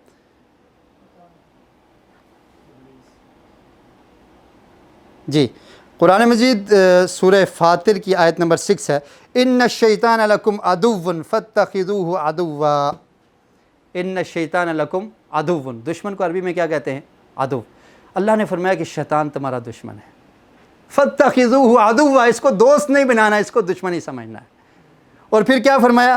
انما یدعو حزبہ لیکونوا من اصحاب السعیر، اور یہ لوگوں کو دعوت دیتا ہے کہ تاکہ اس کے ساتھ یہ لوگ جہنم میں چلے جائیں۔ یدعو حزبہ، اپنے گروہ کو، اپنی جماعت کو بلاتا ہے تاکہ یہ جہنم میں چلے جائیں۔ تو یہ ہمارا دشمن ہے، یہ آپ کو روکے گا، کیا فائدہ 1 گھنٹہ آپ نے وہاں پر بورنگ کلاس اٹینڈ کی، کیا فائدہ ہوا، کیوں وقت ویسٹ کیا؟ یہ شیطان کے ہیلے اور بہانے اور وسوسے ہوتے ہیں۔ سورہ ناس میں آپ پڑھتے ہیں نا، الذی یوسوس فی صدور الناس، لوگوں کے سینوں میں وسوسے پیدا کرتا ہے۔ یہ خناس اس کا نام، اللہ تعالیٰ نے فرمایا کہ خناس ہے۔ تو یہ شیطان ہمارا سب سے بڑا دشمن ہے، یہ روکے گا، یہ رکاوٹیں کھڑی کرے گا کہ آپ نے نہیں سمجھنا قرآن، آپ کے لیے بڑا مشکل ہے، یہ تو مولویوں کا کام ہے، اس میں بڑی محنت چاہیے، اس کے لیے بڑے علوم چاہیے، کچھ کتابیں پڑھنی پڑتی ہیں، بہت کچھ پڑھنا پڑتا ہے، یہ بہت مشکل کام ہے، آپ نہیں کر سکتے۔ انسان عربک سیکھ سکتا ہے، انسان انگلش سیکھ سکتا ہے، انسان دیگر لینگویجز سیکھ سکتا ہے، انسان سائنس اور ٹیکنالوجی کے دیگر علوم سیکھ سکتا ہے، لیکن قرآن کے بارے میں شیطان کیا کہتا ہے؟ نہیں، بہت مشکل ہے۔ مشکل نہیں ہے، یہ آسان ہے۔ تو اس دشمن کو پہچاننا ہے، اس کے جو پروگرام ہیں اس میں نہیں آنا۔ اور ایک دوسرا دشمن ہے جس کا ذکر اللہ تعالیٰ نے قرآن مجید میں کیا، سورہ زخرف کی آیت نمبر 67، الاخلاء یومئذ بعضهم لبعض عدو الا المتقین، فرمایا کہ قیامت کے دن دوست بھی دشمن بن جائیں گے۔ الاخلاء خلیل سے ہے، آپ نے سنا ہوگا نا، ایک پیغمبر ہیں جن کو خلیل اللہ کہا جاتا ہے، کیا نام ہے ان کا؟ ابراہیم علیہ السلام، کہ اللہ کے خلیل ہیں۔ اور نبی کریم صلی اللہ علیہ وسلم نے ارشاد فرمایا کہ اگر یہ خلت اس کو میں نے اختیار کرنا ہوتا، کسی کو خلیل بنانا ہوتا تو میں ابوبکر صدیق کو اپنا خلیل بناتا، لیکن اللہ تعالیٰ نے مجھے اپنا خلیل بنا لیا ہے۔ تو فرمایا الاخلاء یومئذ بعضهم لبعض عدو، یہ دوست قیامت کے دن ایک دوسرے کے دشمن بن جائیں گے، دشمن ہوں گے، الا المتقین، مگر پرہیزگار لوگ، جو نیک لوگ ہیں ان کی دوستی کام آئے گی، باقی یہ دشمن بن جائیں گے۔ تو جو دوست ہیں یہ بھی دشمن ہیں، روکتے ہیں، دینی راستے سے روکیں گے آپ کو، قرآن کو سمجھنے سے روکیں گے، اچھے راستے کی طرف جانے سے روکیں گے۔ اگر اچھے دوست ہوں گے وہ اچھی طرف رہنمائی کریں گے کہ آ جاؤ، اور دوست کو یہ پرواہ ہونی چاہیے، یہ فکر ہونی چاہیے کہ یار میرا یہ دوست ہے، یہ جہنم میں جا رہا ہے، کیوں نہ میں اس کو بچاؤں۔ اگر کسی کا بچہ آگ میں ہاتھ ڈالے تو والدین کو کتنی فکر ہوتی ہے کہ اس کو بچانا ہے ہم نے، لیکن ابھی جو آگ ہماری آنکھوں کے سامنے نہیں ہے اس کی طرف لوگ دھکیلے جا رہے ہیں، یہ جا رہے ہیں، ان کو روکنے کی کوشش نہیں کی جا رہی۔ اللہ نے قرآن میں کیا فرمایا؟ قوا انفسکم واہلیکم نارا، لوگوں اپنے آپ کو، اپنے گھر والوں کو جہنم کی آگ سے بچا لو۔ تو یہ دو دشمن ہیں، شیطان دشمن ہے اور اس کے علاوہ بے شمار دشمن ہیں، لیکن اس شیطان جو ہے یہ بڑا دشمن ہے، اس کو آپ نے سامنے رکھنا۔ جی، اگر ہم پلان بنانے میں ناکام ہوں تو ناکامی کا پلان بنا رہے ہیں۔ جب بھی کوئی کام کیا جاتا ہے اس کے لیے کوئی پلاننگ کی جاتی ہے۔ اگر آپ نے گھر بنانا ہو، پلاننگ کریں گے، لوگوں سے مشورہ کریں گے، اس کے بعد اس کے لیے جگہ خریدیں گے، پھر بلڈنگ اس پہ تیار کریں گے، کتنا وقت لگتا ہے، لیکن پلاننگ سے ہوگا نا، فوری نہیں کھڑا ہو جاتا گھر۔ تو اگر آپ نے پلان ہی نہ بنایا تو پھر آپ سمجھ لیں کہ ناکام ہے، ناکامی کا پلان بنا رہے ہیں۔ تو اس لیے پہلے کام کو سمجھیے، پھر پلان بنائیے، اور پھر کیا کرنا ہے؟ دعا کیجئے، دعا کیجئے کہ اللہ تعالیٰ اس کام کو ہمارے لیے آسان کر دے۔ اور جب پھر آپ دعا کریں گے تو پھر کیا ہوگا؟ کام کو شروع کیجئے، آپ چل کر آئیں گے تو اللہ تعالیٰ دوڑ کر آئے گا۔ یہ حدیث قدسی ہے، صحیح بخاری میں نبی کریم صلی اللہ علیہ وسلم نے ارشاد فرمایا کہ میں انسان کے گمان کے مطابق اس کے ساتھ معاملہ کرتا ہوں، جیسا انسان سوچتا ہے اللہ تعالیٰ ایسا معاملہ کرتے ہیں۔ انا عند ظن عبدی، میں اپنے بندے کے گمان کے مطابق ہوں۔ مطلب کیا ہے کہ انسان نیکیاں کرتا ہے، نیک اعمال کرتا ہے، اور یہ کرتا ہے کہ اللہ تعالیٰ ان نیکیوں کو قبول کرے گا، تو اللہ تعالیٰ ان کو قبول کر لیتے ہیں۔ لیکن اگر انسان کام ہی نہ کرے اور صرف تمنا کرے تو اس کو گمان نہیں کہتے، اس کو کیا کہتے ہیں؟ تمنا کہتے ہیں۔ جیسے عموماً مسلمان تمنا کرتے ہیں کہ اللہ تعالیٰ معاف کر دے گا، لیکن ہم نے معافی مانگنی نہیں ہے۔ اللہ تعالیٰ معاف کر دے گا لیکن اللہ کے حکم کو ہم نے نہیں ماننا، تو یہ تمنا ہے، یہ گمان نہیں ہے۔ گمان یہ ہے کہ آپ اچھے اعمال کریں اور پھر یہ گمان رکھیں کہ اللہ تعالیٰ میرے اعمال کو قبول کرے گا۔ تو اللہ نے فرمایا انا عند ظن عبدی، کہ میں اپنے بندے کے گمان کے مطابق ہوتا ہوں۔ اور پھر فرمایا کہ جب بندہ میرا ذکر کرتا ہے تو میں اس کا ذکر کرتا ہوں۔ یہ حدیث قدسی بھی ہے، اور اللہ تعالیٰ نے قرآن میں بھی فرمایا فاذکرونی اذکرکم، تم میرا ذکر کرو، مجھے یاد کرو، میں تمہیں یاد کروں گا۔ اور حدیث میں کیا فرمایا کہ جب بندہ میرا ذکر کرتا ہے علیحدہ ہو کر تو میں بھی اس کا ذکر علیحدہ کرتا ہوں، اور جب بندہ میرا ذکر بندوں کی موجودگی میں کرتا ہے تو میں اس سے بہتر مجمع میں، جو فرشتوں کا مجمع ہے، اس میں اس بندے کا ذکر کرتا ہوں، اور جس کا ذکر فرشتوں میں ہو۔ اور پھر فرمایا کہ اذا تقرب الی، جب بندہ میرے قریب آتا ہے، شبرن، شبرن عربی میں کہتے ہیں اس کو، بالشت کو، اس کے قریب آتا ہے تو میں ایک ذراع کے برابر اس کے قریب آتا ہوں. اس کو ذراع کہتے ہیں. اللہ تعالیٰ نے فرمایا کہ جب ایک بالشت بندہ قریب آتا ہے تو میں ذراع بازو کے برابر اس کے قریب آتا ہوں. یہ اللہ کی رحمت ہے. اور پھر فرمایا کہ جب انسان اس سے زیادہ کوشش کرتا ہے, ایک بازو کے برابر قریب آنے کی کوشش کرتا ہے, آتا ہے باعن, تو میں اتنا اس کے 2 بازو یا باع کہتے ہیں اس کے قریب آتا ہوں. اللہ تعالیٰ کہتے ہیں میں آگے بڑھتا ہوں. اور پھر فرمایا کہ جب انسان چل کر آتا ہے وَأَنَا أَمْشِي هَرْوَلَةً, میں دوڑ کر آتا ہوں. تو یہ اس حدیث کی طرف اللہ تعالیٰ یہ اشارہ کیا ہے کہ جب آپ دعا کے بعد اسلام کو کیا ہوگا, آپ چل کر آئیں گے تو اللہ تعالیٰ دوڑ کر آئے گا. تو پہلے جانیے کہ کتنے الفاظ ہیں, اس کے بعد دماغ رفتار الفاظ کو سیکھتا ہے کتنے دن لگیں گے. یہ پہلے میں نے آپ کو بتایا کہ یہ آج کا جو ہمارا سبق یا لیسن ہے تو یہ تعارف ہے, کورس کا تعارف, ہمارا آپس میں تعارف. انشاءاللہ نیکسٹ لیکچر سے صحیح کلاس شروع ہوگی. تو کتنے الفاظ اس چیز کو ہم نے جاننا ہے, دماغ کس رفتار سے نئے الفاظ کو سیکھتا ہے اور کتنے دن لگیں گے. جی یہ قرآن مجید ہے, اس کو کہا جاتا ہے مدنی مصحف, کیونکہ یہ مدینہ منورہ سے چھپا ہے. مجمع ملک فہد عربی میں اس کو کہتے ہیں, اور انگلش میں میرے خیال میں قرآن کمپلیکس کہا جاتا ہے. تو یہ وہاں سے ایسا قرآن چھپتا ہے. تو اس کے بارے میں یہ آپ کو بتا رہے ہیں, یہ قرآن مجید جو ہے تو اس کے لحاظ سے ہم آپ کو بتائیں گے کہ کتنے الفاظ ہیں, اور ایک پیج پر کتنے لفظ ہوتے ہیں, اور ایک پیج پہ کتنی سطریں ہیں. تو یہ اس کے بارے میں بھی آپ کو بتایا جائے گا. جی صفحات کتنے ہیں اس کے؟ 600. اس قرآن مجید کے صفحات آپ کو ابھی میں دکھاتا ہوں.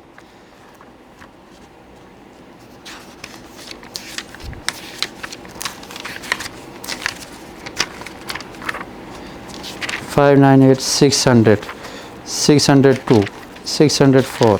جی یہ ہے, یہ آپ دیکھیں گے آخر میں سورۃ الناس. جی تو یہاں پر یہ نمبر لکھا ہوا ہے 604. 604 صفحات ہیں قرآن مجید کے. تو سب سے پہلے ہم نے دیکھ لیا کہ یہ تقریباً کتنے صفحات ہیں, 600 صفحات ہیں, کیونکہ شروع میں نمبرنگ تھوڑی پہلے سے شروع کر دی جاتی ہے تو اس لیے بھی. تو بہرحال 600 صفحات ہیں. سطور, ہر صفحے پر کتنی لائنز ہیں؟ جی 15 لائنز ہیں. ان کو آپ کاؤنٹ بھی کر سکتے ہیں, یہ کتنی ہیں؟ 15 لائنز ہیں ہر صفحے پر. اور اس کے بعد اب ہم نے آپ کو یہ بتانا ہے کہ الفاظ ہر سطر میں, یعنی ہر لائن میں کتنے الفاظ ہیں. یہ جو لائن ہے اس میں کتنے الفاظ ہیں, تو یہ تقریباً ان نے اندازے کے ساتھ کیا کہا کہ کتنے ہیں؟ 9 الفاظ ہیں. ٹھیک ہے, اور 9 کو جب آپ 15 کے ساتھ ضرب دیں گے تو کیا بن جائے گا؟ 135. ٹھیک ہے, تو یہ تقریباً 130 الفاظ ہیں ایک صفحے پر. ایک صفحے پر کتنے الفاظ ہو گئے؟ 130 الفاظ ہیں ایک صفحے پر. اور ٹوٹل صفحات کتنے تھے؟ 600. اور ایک صفحے پہ کتنے الفاظ ہیں؟ جی یہ چیزیں یاد کر لیں آپ. ٹوٹل صفحات کتنے ہیں؟ 600. اور ایک صفحے پر کتنے الفاظ ہیں؟ 130. اور سطور ایک صفحے پر کتنی ہیں؟ 15. اور ایک سطر میں کتنے الفاظ ہیں؟ 9. جی تو ہم نے یہ کہا تھا کہ ٹوٹل جو پیج ہیں یا صفحات ہیں وہ کتنے ہیں؟ 600. ٹھیک ہے, اور ایک پیج پر جو الفاظ ہیں ان کی تعداد کتنی ہے؟ 130. 15 لائنیں نا, اور ایک لائن میں کتنے الفاظ ہیں؟ 9. 15 کو 9 کے ساتھ ضرب دیں, 135 بنتا ہے, تو 130 تقریباً. ٹھیک ہے, 130 الفاظ ہیں ایک صفحے پر. اور ٹوٹل صفحات کتنے ہیں؟ 600. 600 کو جب آپ 130 کے ساتھ ضرب دیں گے تو کتنا بن گیا؟ 78,000. تو یہ قرآن مجید کے ٹوٹل الفاظ کتنے ہو گئے؟ ٹوٹل الفاظ 78,000. سمجھ آ گئی یہ بات؟ 78,000 قرآن مجید کے ٹوٹل الفاظ ہیں. اصل الفاظ تکرار کے بغیر, اور یہ الفاظ بار بار رپیٹ ہوئے ہیں. آپ قرآن مجید کو پڑھیں گے نا, ایک ہی لفظ آپ کو بار بار, مثلا الذین ہے, کتنی دفعہ آتا ہے قرآن مجید میں, ان الذین. ٹھیک ہے, اور یا ایھا الذین, وہی لفظ ہے الذی. تو یہ الفاظ رپیٹ ہوتے ہیں. تو اصل الفاظ جو تکرار کے بغیر ہیں وہ کتنے ہیں؟ 17,000. ٹوٹل الفاظ 78,000 ہیں, لیکن اصل الفاظ جو بغیر تکرار کے ہیں, یعنی بار بار رپیٹ نہیں ہوئے, تو وہ 17,000 ہیں. جب آپ ایک علم سیکھ لیں گے, علم صرف کے قواعد سیکھنے کے بعد یہ الفاظ کتنے رہ جائیں گے؟ 4,500 4500 رہ جائیں گے. اور ان کو کہتے ہیں یعنی روٹ لیٹرز, اور یہ روٹ لیٹرز کتنے ہیں؟ 1,850 ہیں. اوسطاً ایک مادہ یعنی ایک روٹ لیٹر 2-3 مختلف صورتوں میں آتا ہے. مثلا مثال کے طور پر ایک لفظ ہے عموماً بولا بھی جاتا ہے واللہ اعلم. کیا کہتے ہیں؟ عالم. عالم کا کیا مطلب ہے؟ اللہ زیادہ جاننے والا ہے. یہ عین لام میم اس کا روٹ لفظ ہے. اس سے کیا بن گیا؟ عالم، وہ زیادہ جاننے والا. اور ہم ایک لفظ عام استعمال کرتے ہیں تعلیم. آپ کی تعلیم کتنی ہے؟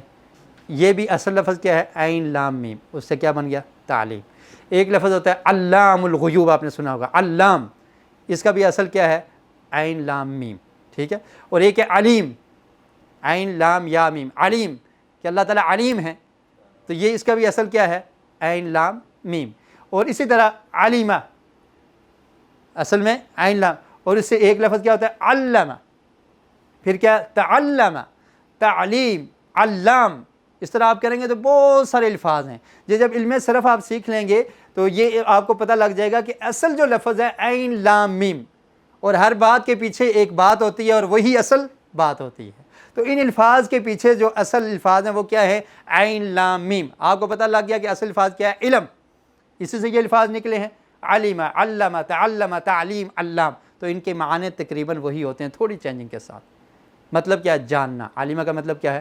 جاننا. ٹھیک ہے. اس کا مطلب کیا ہے؟ علمہ اس نے سیکھا، علمہ اس نے سکھایا. اسی سے کیا کہتے ہیں ہم؟ معلم.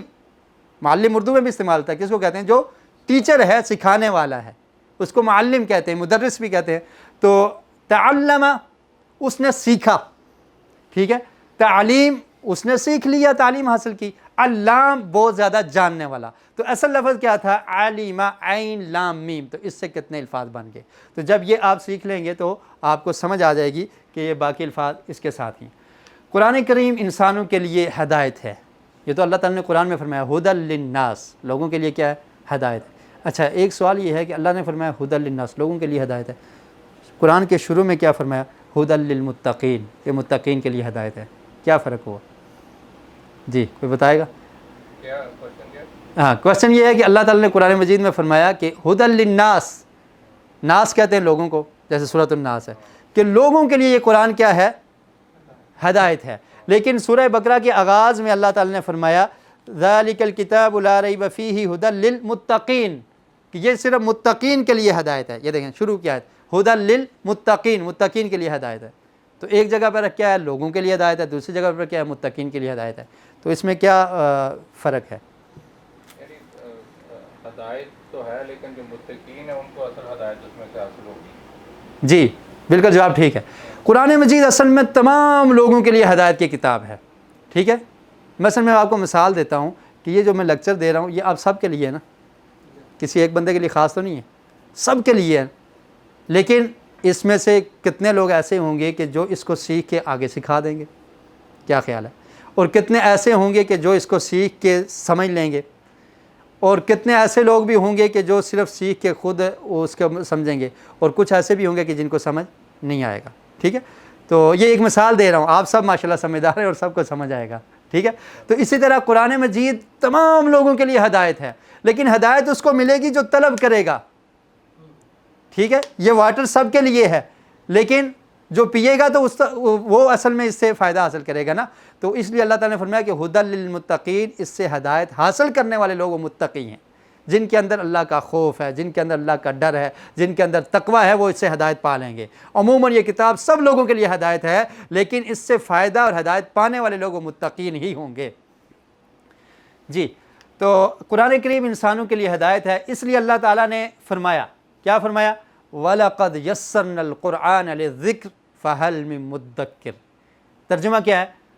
اور البتہ تحقیق، یسرنا ہم نے آسان کر دیا، القرآن قرآن کو ہم نے کیا کر دیا؟ آسان کر دیا. للذکر کس لیے؟ نصیحت کے لیے، ذکر کے لیے، نصیحت حاصل کرنے کے لیے. تو یہ قرآن تمام لوگوں کے لیے ہدایت ہے. اس لیے اللہ تعالیٰ نے اس قرآن کو مشکل نہیں بنایا. کیا کیا ہے؟ آسان کر دیا ہے. زبان پر کبھی یہ ہرگز نہ آئے کہ قرآن مشکل ہے، کیونکہ اللہ نے کیا فرمایا ہے کہ ہم نے اس قرآن کو آسان کیا ہے.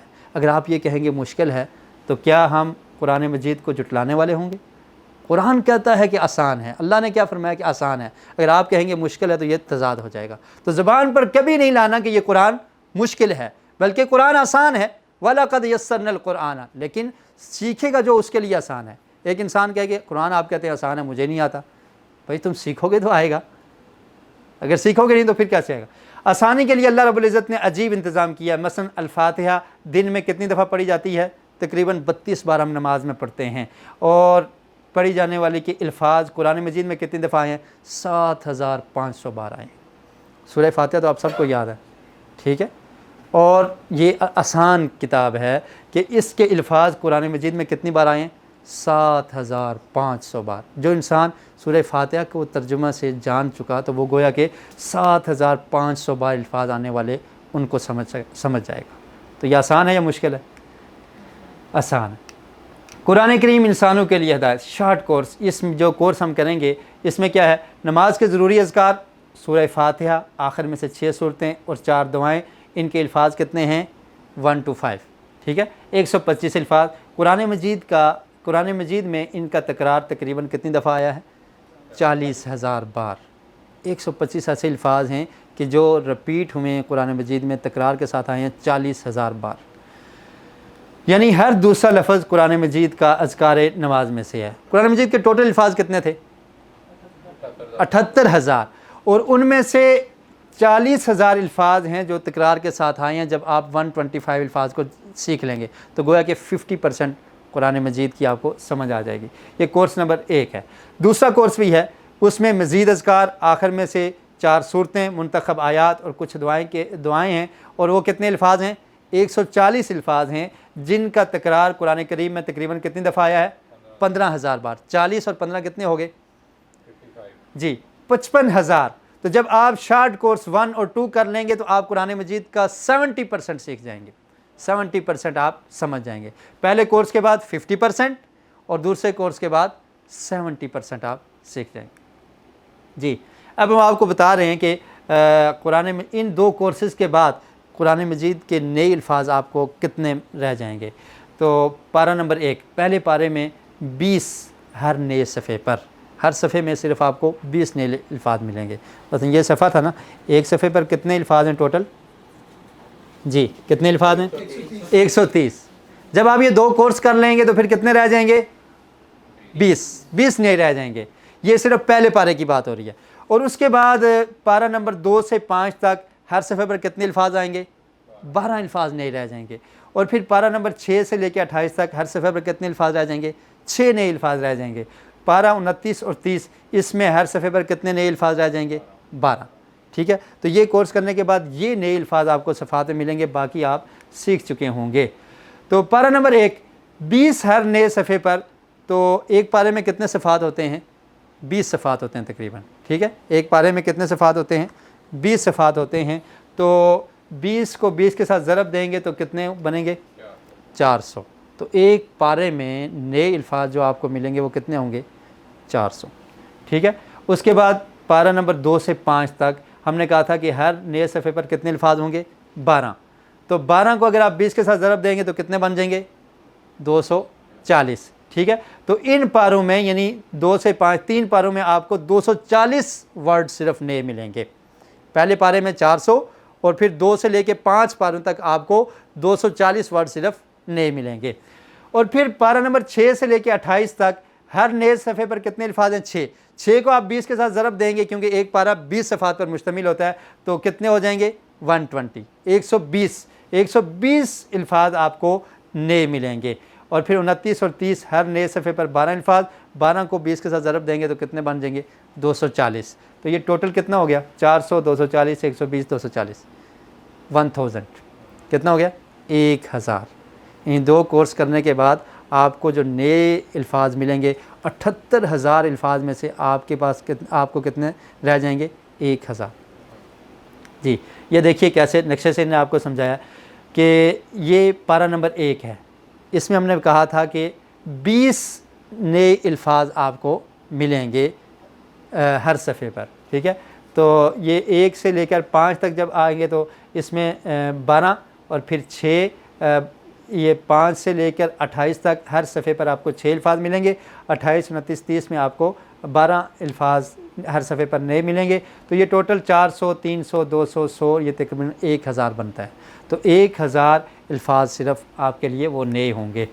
جی نئے الفاظ جب ہم نے کہا کہ پہلے پارے میں ایک صفحے پر نئے الفاظ کتنے ہوں گے 20. ٹوٹل کتنے تھے ایک صفحے پر 130. تو اب 130 میں سے نئے صرف کتنے ہوں گے 20. باقی کتنے بچ گئے 110 وہی ہوں گے جو ریپیٹ ہوں گے. تو اس سے کیا ہوگا کہ دہرائے جانے والے الفاظ کتنے ہوں گے 110. یعنی ایک پیج پہ بار بار آپ وہی الفاظ دہرا رہے ہیں وہ کتنے ہیں 110 ہیں. نئے جو ہیں وہ صرف 20 ہیں کیونکہ کل الفاظ کتنے تھے ایک پیج پر ایک صفحے پر 130. جی اب کچھ اور چیزیں ہیں. 6 + 5 کتنا ہو گیا 11. اس میں دعا ہے اللہ تعالی ہمیں جی پڑھیے ان چیزوں کو. قرآن پڑھنے سمجھنے غور کرنے عمل کرنے پھیلانے اور نفاذ کی توفیق دے. یہ 6 دعائیں ہم نے کی ہیں کہ اللہ تعالی ہمیں قرآن پڑھنے کی سمجھنے کی غور کرنے کی عمل کرنے کی اور اس کو پھیلانے کی اور اس کو نافذ کرنے کی توفیق دے. کورس کے مقاصد کیا ہیں؟ قرآن کریم کو سمجھنا آسان ہو جائے نماز کو مؤثر طرح سے پڑھنے کی عادت ہو. یعنی آپ نماز میں ایسے پڑھیں گے الحمدللہ رب العالمین الرحمن الرحیم مالک یوم الدین ایاک نعبد اللہ اکبر کوئی سمجھ نہیں آئی. جب آپ کو معنی سمجھ آ رہا ہوگا آپ کو پتہ چلے گا کہ میں نماز میں کیا پڑھ رہا ہوں. جب انسان کہے گا الحمد اسے پتہ لگے گا کہ الحمد کا مطلب کیا ہے کہ اللہ تعالیٰ تمام تعریفیں تیرے لیے ہیں میں تیرا شکر کر رہا ہوں تیرے سامنے کھڑا ہوں. تو پھر یہ نماز آپ کی مؤثر بن جائے گی جس کا اثر ہوگا آپ کی زندگی پر آپ کے باطن پر آپ کے قلب پر آپ کے دل پر اس کا اثر ہوگا. تو جب آپ معنی سمجھیں گے تو نماز کیا ہوگی مؤثر نماز ہو جائے گی اور پھر آپ کو نماز پڑھنے میں لذت محسوس ہوگی. اور آپ دیکھیں نا نبی کریم صلی اللہ علیہ وسلم نے ارشاد فرمایا کہ جب انسان یہ کلمہ کہتا ہے نماز میں الحمدللہ رب العالمین تو اللہ تعالیٰ کیا کہتے ہیں حمدنی عبدی اس بندے نے میری تعریف کی ہے. آپ کو یہ محسوس ہوگا کہ میں اللہ سے کلام کر رہا ہوں. حمدنی عبدی اس بندے نے میری تعریف کی ہے. اور جب کہتا ہے الرحمن الرحیم تو اللہ تعالیٰ کہتے ہیں کہ اس بندے نے میری تمجید بیان کی ہے. اور اسی طرح پوری صورت کے بارے میں کہ جب ایاک نعبد و ایاک نستعین کہتا ہے تو اللہ تعالیٰ کہتے ہیں کہ یہ میرے اور میرے بندے کے درمیان ہے کہ اللہ تعالیٰ میں تیری ہی عبادت کرتا ہوں تیرا غلام ہوں تیرے سامنے کھڑا ہوں اور تجھ سے ہی مدد مانگتا ہوں میرا کوئی مددگار نہیں ہے. تو اللہ کہتے ہیں یہ میرے اور میرے بندے کے درمیان ہے اور اب بندے کے لیے جو سوال کرے گا میں اس کو دے دوں گا. اور پھر انسان سوال کیا کرتا ہے اہدنا الصراط المستقیم کہ اللہ تعالیٰ مجھے سیدھا راستہ دکھا. ہر نمازی اور مسلمان سیدھے راستے پر ہی ہوتا ہے نا پھر یہ بار بار کیوں دعا کرتا ہے؟ کیا خیال ہے؟ جو مسلمان ہے پہلے سے سیدھے راستے پر ہے پھر بھی نماز میں کیوں کہتا ہے اہدنا الصراط المستقیم؟ نیکسٹ نماز کے لیے ہم ہدایت مانگتے ہیں تاکہ ہم نیکسٹ نماز میں جی ہدایت تاکہ ہم اس پر جمے رہیں استقامت رہے کہ اللہ تعالیٰ ہمیں اس پہ استقامت دے اور مرنے تک ہم ہدایت پر قائم رہیں. اس لیے بار بار دعا کی جاتی ہے کہ اللہ تعالیٰ ہمیں سیدھے راستے پر قائم رکھ ہمیں سیدھا راستہ ہی دکھا. صراط الذین انعمت علیہم ایسے لوگوں کا راستہ جن پر تو نے انعام کیا ہے جو تو انعام یافتہ ہیں. اور وہ کون ہیں؟ من النبیین والصدیقین والشہداء والصالحین. یہ چیزیں ہم پڑھیں گے. اور پھر کیا کہا غیر المغضوب علیہم والضالین کہ اللہ تعالیٰ گمراہ لوگوں کا اور جو لوگ راستے سے ہٹ چکے ہیں ان کا راستہ مجھے نہیں دکھانا. تو نماز مؤثر بن جائے گی جب آپ قرآن کو سمجھیں گے. قرآن مجید سمجھ کر بار بار تلاوت کرنے کا شوق پیدا ہوگا. یہ آپ دیکھیں گے جب ہم قرآن کا ترجمہ کریں گے آپ کو شوق پیدا ہوگا کہ یہ کیسی عظیم کتاب ہے. اور یہ شوق پیدا کرنا یہی مقصد ہے اس کورس کا کہ شوق پیدا ہو جائے. جب انسان پڑھے اس کو پتہ چلے میں کیا پڑھ رہا ہوں اور اس کو سمجھ آئے کہ میں کیا بات پڑھ رہا ہوں اور اس کا مقصد کیا ہے اور اس سے میری زندگی میں کون سی تبدیلی آئے گی. قرآن پاک سے تعامل انٹریکشن سمجھ میں آئے کہ میرا اس کے ساتھ کیا تعلق ہے. یہ نہ ہو کہ قرآن مجید صرف بند کر کے الماری میں رکھا ہوا ہے گھر میں رکھ دیا ہے برکت کے لیے دکان میں رکھ دیا ہے برکت کے لیے بیٹی کو رخصت کرنا ہے اس کے سر پہ رکھ دو جب کوئی فوت ہو جائے تو اس کے بعد اس کو کھول کے حفاظ کو بلا کے ختم کروا دو یا تعویذ کی ضرورت پڑے تو اس کو نکال کے تعویذ بنا لو. بس مسلمانوں نے یہی مقصد سمجھ لیا. یہ تعلق نہیں ہے. قرآن مجید کس لیے ہے اس کو سمجھا جائے غور و فکر کیا جائے تدبر کیا جائے کیا ہے اس کتاب میں اور آپ قرآن مجید کو جتنی بار ترجمے سے پڑھیں گے آپ کو نئی سے نئی انفارمیشن اور نئی سے نئی چیز اللہ کی طرف سے آپ کو سمجھ آئے گی اور نئی سے نئی باتیں آپ کو پتہ چلتی جائیں گی۔ ورک یا اجتماعیت کی اسپرٹ پیدا ہو کہ مل جل کے کیسے کام کرنا ہے اور کیسے دین کو پڑھنا ہے، سیکھنا ہے، سمجھانا ہے، یہ آپ کو اس چیز سے پیدا ہوں گے۔ قرآن فہمی بمقابل زبان سیکھنا، اس میں 3 اہم فرق ہیں۔ آپ یہاں پر کس لیے جمع ہوئے ہیں؟ قرآن کو سمجھنے کے لیے، عربی زبان سیکھنے کے لیے نہیں، ٹھیک ہے؟ ان 2 چیزوں میں فرق ہے۔ وہ فرق کیا ہے؟ 3 طرح کے فرق یہ واضح کریں گے۔ صرف سننے اور پڑھنے پر توجہ۔ قرآن مجید میں یہ ہے کہ آپ نے صرف سننا ہے اور پڑھنا ہے۔ اگر آپ نے کوئی زبان سیکھنی ہو تو اس کے لیے کیا کرنا پڑتا ہے؟ جی بولیے، کیا کرنا پڑتا ہے؟ سننا، دوسری چیز، تیسری چیز، پھر لکھنا، 4 چیزیں کرنی پڑتی ہیں۔ یعنی 2 میں تقسیم کریں گے تو کیا ہوگا؟ لینا اور دینا، ٹھیک ہے؟ ریسیپشن اور پروڈکشن۔ یعنی آپ سننا لے رہے ہیں، جب آپ کوئی بات سن رہے ہیں تو کس سے لے رہے ہیں نا؟ ابھی میں بول رہا ہوں، آپ سن رہے ہیں تو آپ بات کو لے رہے ہیں۔ جب آپ پڑھتے ہیں کسی چیز کو تو تب بھی آپ کے دماغ میں کوئی چیز آ رہی ہے، یہ بھی آپ لیتے ہیں، ٹھیک ہے؟ زبان سیکھنے کے لیے سننا بھی ضروری ہے اور پڑھنا بھی ضروری ہے کسی زبان کا ماہر بننے کے لیے، اور پھر دینا بھی پڑے گا کہ آپ نے بولنا ہے، بولیں گے نہیں تو زبان نہیں آئے گی۔ کتنے لوگ ایسے ہیں پاکستان میں خاص کر کے، دیگر ممالک میں بھی، کہ اگر ان کو انگلش دیں تو وہ انگلش کے ماہر ہوتے ہیں، گرامر بھی جانتے ہوتے ہیں، سب کچھ جانتے ہوتے ہیں، لیکن اگر ان کو کہیں کہ آپ 5 منٹ انگلش میں لیکچر دے دیں، وہ نہیں دے سکیں گے، وہ زبان کے ماہر نہیں بنے۔ کیا مطلب ہے؟ ان کو پھر بولنا بھی پڑے گا اور پھر کیا ہے؟ لکھنا بھی پڑھنا بھی۔ تو جو زبان کا ماہر بننا چاہتا ہے اس نے کیا کام کرنے ہیں؟ سننا بھی ہے، پڑھنا بھی ہے، بولنا بھی ہے، لکھنا بھی ہے، یعنی لینا بھی ہے اور پھر دینا بھی ہے۔ جب آپ بولیں گے کسی کو کچھ دے رہے ہیں، جب آپ لکھیں گے تو لکھ کے کسی کو انفارمیشن دے رہے ہیں، تو یہ دونوں چیزیں ضروری ہیں۔ لیکن قرآن مجید سیکھنے کے لیے، قرآن فہمی کے لیے، قرآن سمجھنے کے لیے ہمیں صرف 2 چیزوں کی ضرورت ہے۔ پہلی چیز کیا ہے؟ سننا، اور دوسری چیز کیا ہے؟ پڑھنا۔ آپ سنیں گے اور پڑھیں گے تو آپ کو قرآن کی سمجھ آ جائے گی۔ تو کیا ثابت ہوا کہ اس سے دماغ پر بوجھ کم پڑتا ہے۔ جی دوسری چیز کیا ہے کہ نماز سے ابتدا۔ یہ قرآن سمجھنے کے لیے ہم نے نماز سے ابتدا کیوں کی ہے؟ نماز سے شروع، کوئی اور چیز کیوں نہیں؟ اس کی کیا وجہ ہے کہ نماز آپ دن میں 5 ٹائم پڑھتے ہیں، تو جب نماز کے الفاظ آپ رپیٹ کرتے ہیں، وہی الفاظ قرآن فہمی کے لیے اگر ہم آپ کو سکھا دیں گے، سمجھا دیں گے تو یہ آپ کے لیے آسان ہو جائے گا۔ بس آج سے یہ کوشش کیجئے کہ ہر وہ چیز جو آپ کو عربی میں آتی ہے اس کا ایک ایک لفظ سمجھنے کی کوشش کیجئے۔ الحمدللہ آپ کو آتا ہے، ٹھیک ہے؟ اعوذ باللہ، بسم اللہ، اور یہ تو ہم عام استعمال کرتے ہیں۔ کس سے پوچھیں کیا حال ہے، وہ کیا کہے گا؟ الحمدللہ۔ اس کے معنی کو جانیں، کیا مطلب ہے بسم اللہ؟ بسم اللہ کا مطلب کیا ہے؟ تو یہ جو الفاظ آپ کو آتے ہیں ان کو سمجھنے کی کوشش کریں۔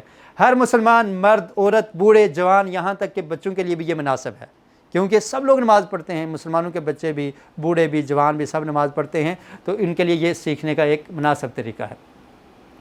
نمبر 3، تیسرا فرق یہ ہے کہ الفاظ معانی پر زیادہ زور، فطری اور آسان جیسے بچے سیکھتے ہیں اس طرح سے ہم نے سیکھنا ہے۔ شروع میں قواعد پر کم زور، ورنہ قواعد کی وجہ سے ڈر پیدا ہو جاتا ہے۔ تو کیسے ہم سیکھیں گے کہ الفاظ اور اس کے معانی پر زیادہ زور دینا ہے۔ اور دوسری چیز کیا ہے؟ فطری اور آسان جیسے بچے سیکھتے ہیں۔ بچے کیسے سیکھتے ہیں؟ بچے جی ڈائریکٹ میتھڈ ہوتا ہے کہ وہ ماں باپ سے جو بات سنتے ہیں وہ سیکھ جاتے ہیں، جو ان کو کچھ بھی نہیں پتہ ہوتا، شروع میں کیا کہتے ہیں؟ پاپا، ماما، اور پھر جو گھر میں زبان استعمال ہوتی ہے وہی وہ سیکھ جاتے ہیں۔ تو ایسے ہی ہم نے سیکھنا ہے۔ تو قواعد کی طرف نہیں جائیں گے۔ اگر ہم یہ بتا دیں گے آپ کو کہ یؤمنون، اس میں کون سے قواعد ہیں، یہ کون سا صیغہ ہے، غائب ہے، جمع کا ہے، مذکر کا ہے، تو یہ پھر مشکل ہو جاتا ہے۔ جی قواعد ہر زبان کے لیے قواعد کا سیکھنا ضروری ہوتا ہے۔ اس رینج کا کیا مطلب ہے؟ یہ کس لیے استعمال کیا جاتا ہے؟ ٹائٹ کرنے کے لیے۔ جی ٹائٹ کرنے کے لیے۔ کوئی اور بتائے؟ فٹ کرنے کے لیے۔ لیکن ٹائٹ اس کو کریں گے جو ڈھیلا ہوگا، کیا خیال ہے؟ جو چیز خراب ہوگی تو اس کی تصحیح کے لیے یہ استعمال ہوتا ہے۔ اگر ایک مشین ٹھیک چل رہی ہے وہاں پر رینچ کا ہم استعمال نہیں کریں گے۔ تو اسی طرح زبان کو صحیح ڈگر پہ چلانے کے لیے، اس میں جو خرابیاں اس کو ختم کرنے کے لیے گرامر کی ضرورت ہوتی ہے، قواعد کی ضرورت ہوتی ہے، اور یہ ہر زبان کے لیے ضروری ہے۔ تو اس لیے ہم بھی کچھ قواعد سیکھیں گے۔ لیکن قواعد کو سیکھنے کے لیے ہم نے طریقہ کون سا چوز کیا ہے؟ ٹی پی آئی۔ ٹی پی آئی کس کو کہتے ہیں؟ Total physical introduction. اس کے ذریعے ہم قواعد کو سیکھیں گے۔ اپنے سارے وجود، ٹائم زیادہ ہو گیا اس لیے میں اب مختصر کروں گا، اپنے سارے وجود کا استعمال کیجئے۔